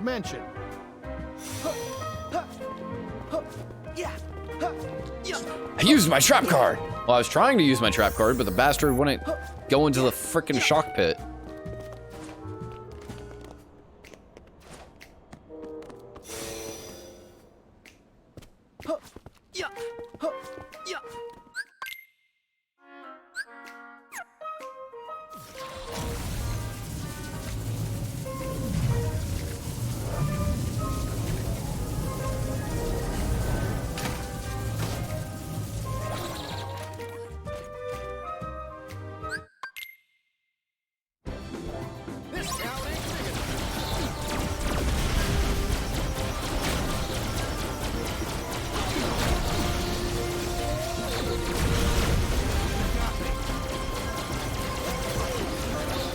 That juicy damage, though. Oof.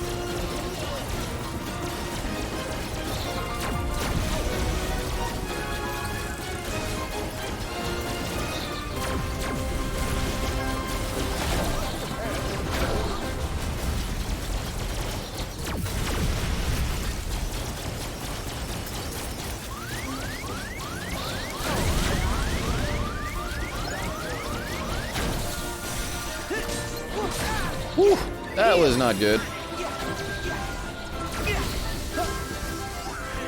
Let me in! Really thought I was going to die there.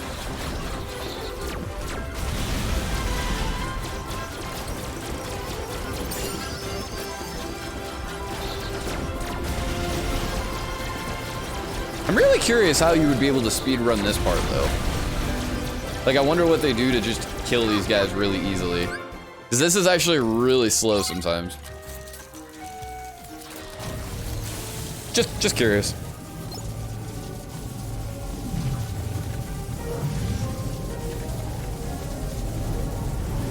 Also, I wonder what the speed run world record for this game already is. Even though this game is only a year old, you know they've got to find some ridiculous exploits to get through all this. Some over there.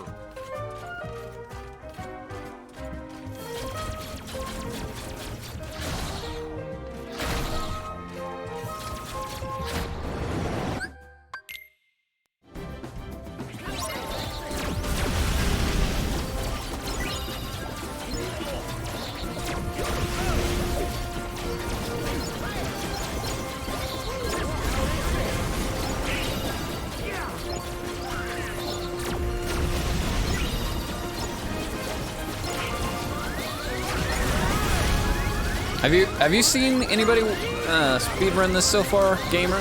If so, do you know the times they've done it in? Cause dear God, I bet you could get some ridiculous times on this one. Oh, there he is.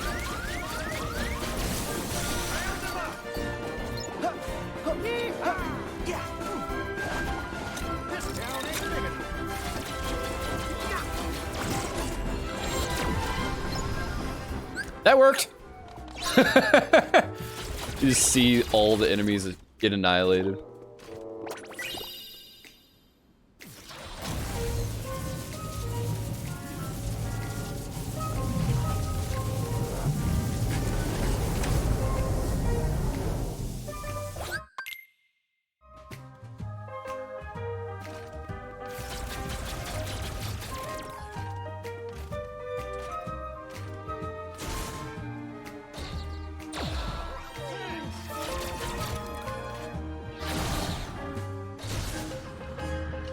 Alright.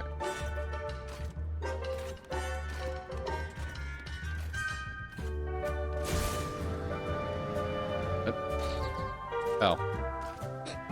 Trying to get up in a place I'm not supposed to be able to get up.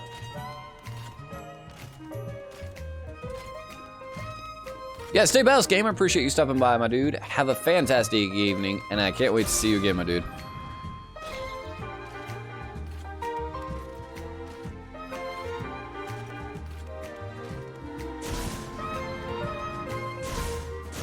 Oh God. Damn it! Still not enough.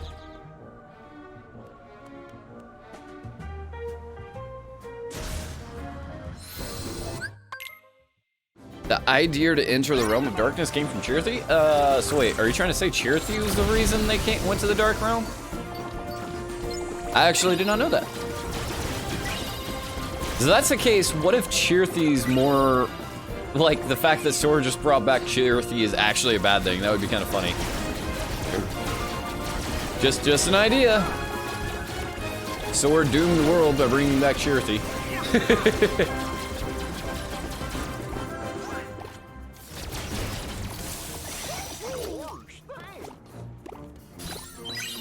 Chirthy, the destroyer of worlds. That would actually be fantastic. Very unlikely, but that would be funny.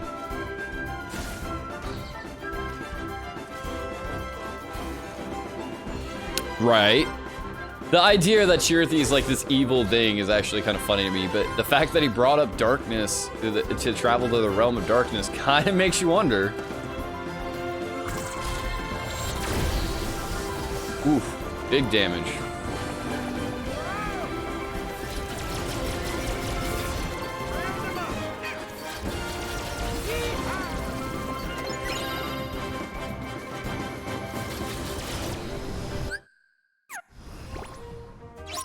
Am I wrong though? Wouldn't that be fantastic?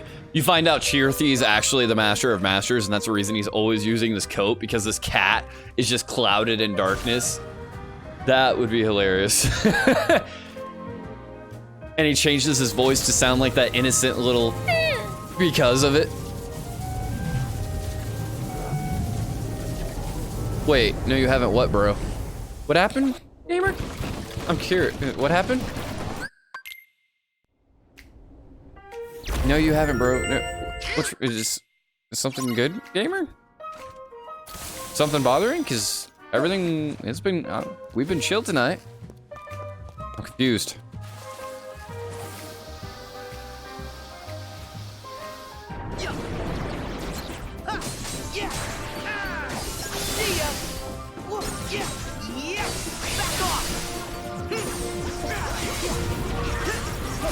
Okay, I was like, can't you do something stupid with the center of this room to make it like super strong?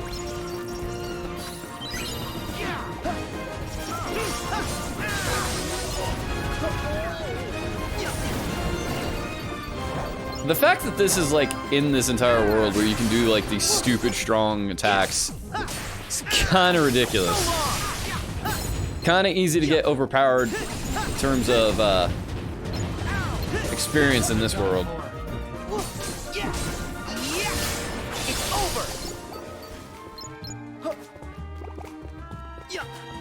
Oh, are you talking about the fact that you haven't been around as much? No, gamer, that's fine. I wasn't trying to put it like that. I meant just like, you got your own stuff to do. Do it. Appreciate you stopping by regardless is what I'm trying to say, my dude. You being a bouse. Don't ever feel bad about that. Just remember, my friends are my power. All right, let's see if this trolls me as bad as it did last time. No! Okay, last time it took me like 17 tries to get up this damn thing because it kept flipping me off. Pissed me off so much.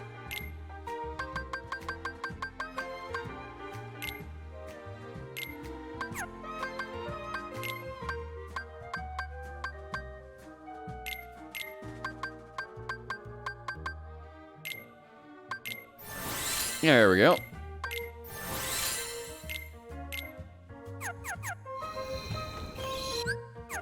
Yeah, yeah. All right. Isn't this like the final boss of this world? It's like a giant rocket ship kind of thing. If it's got the Woody scene, I gotta watch the Woody scene. The Woody scene is too good. If I just skipped it, I do apologize.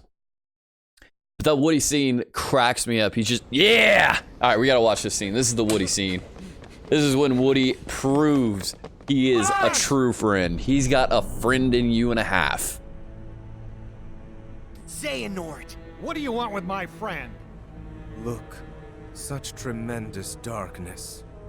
All because he was ripped away from the boy who cares about him most. Does that mean we'll all be like Buzz? If we don't find Andy? Wrong! Distance doesn't matter. Andy's part of their hearts, just like my friends are part of mine. So to put this in perspective, Buzz Lightyear is like Master Xehanort level of darkness. You can't rip that apart. Just let that sink in. Because he's like covering, even though this is in the Toy Story world, so everything's like miniature sized, he's covering a very impressive amount of distance. What? Your friends are your power? Love that. How very true. But if the light of friendship is a form of power, the darkness of being alone is a power even greater. Oof. Darkness is the heart's true nature. Okay, calm down there, Ansem. Whatever you're talking about, I don't care. Put Buzz back the way he was, then get lost. Woody's just like, fuck off. Toy. Yeah, I am a toy. And a friend. My guess is no one's ever loved you before. The insults Woody does here Because are you know on nothing point. About hearts and love. There are hearts all around us, trying to connect. Your loneliness only made Woody and Buzz's connection stronger. That's the heart's true nature, to never ever let go. Wherever they are, Andy and the other toys haven't let go either. So good, Woody. Yeah. You can't keep us from Andy. We're going home no matter what.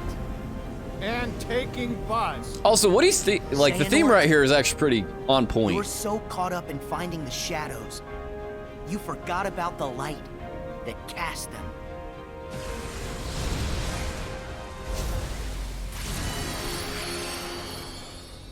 No. Oh yeah. Two sexy keyblades on it now. So good.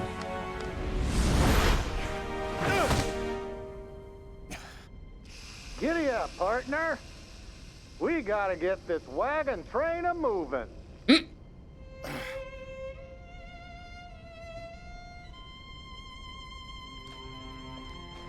Woody. Wait, how did I get here? Oh, I don't know. Maybe somebody switched you into dark and stormy mode. But I don't have a...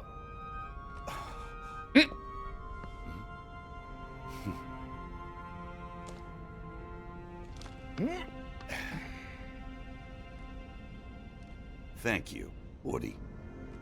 Too good not to like. Buzz. Just Woody being a baller.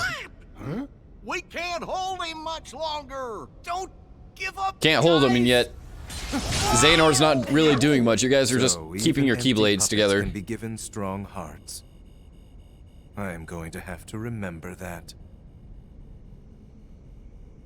Remember this, our hearts will always be connected to Andy's. No matter what you do. And that's something we'll never understand. Because you're hollower than any toy.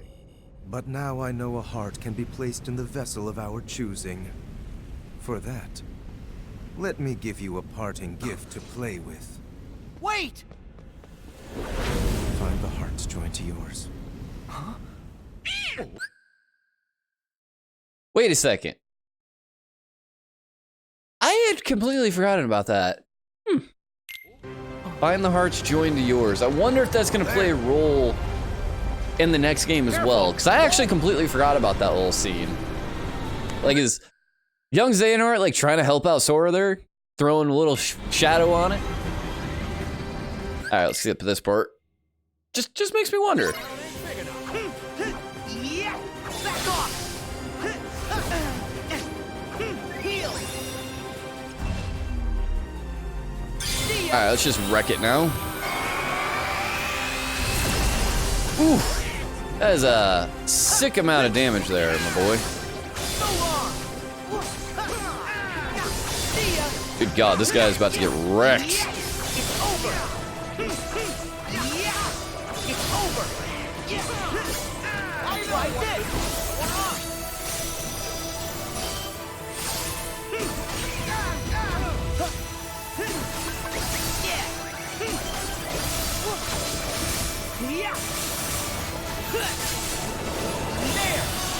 All right, you want to take that? Let's do it.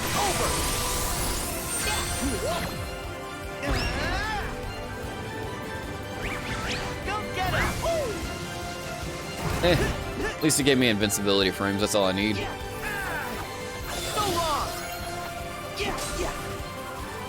Please don't kill me. Please don't kill me.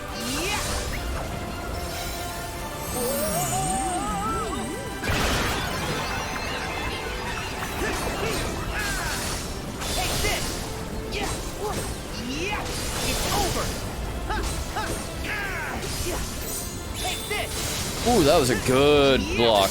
Great block. The memes are real. Damn! Slaughtered that boss. I actually figured that one was going to give me more trouble than that. On point. On point.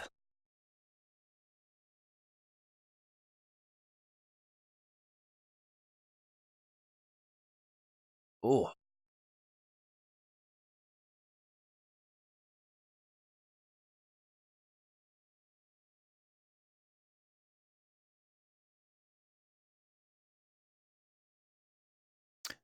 These loading screens are getting kind of long, though. I remember this going a lot quicker.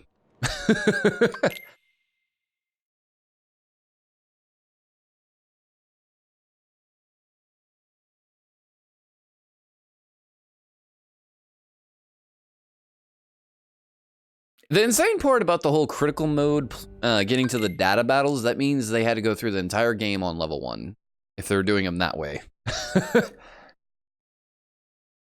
People got more patience than I do. I gotta just give a little clap for them.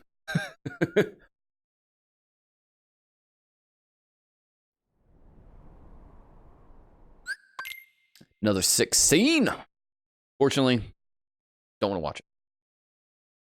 But that does again show a little bit of Luxord and like why everybody was kind of like, who are you really, my dude? Alright guys, I'm gonna go ahead and end the stream there though. Appreciate all the support tonight, appreciate you all coming out, appreciate all the likes that you guys dropped. Tomorrow we're gonna be playing Resident Evil 4 on Pro Mode, get ready for that. There might be a little bit of rage, but for the most part, I think we're gonna do fine on it. Until next time guys, though, have a great evening. Thanks again for all the love and support. Y'all have a fantastic night. Stay bouse. Bouses and bouses. Peace!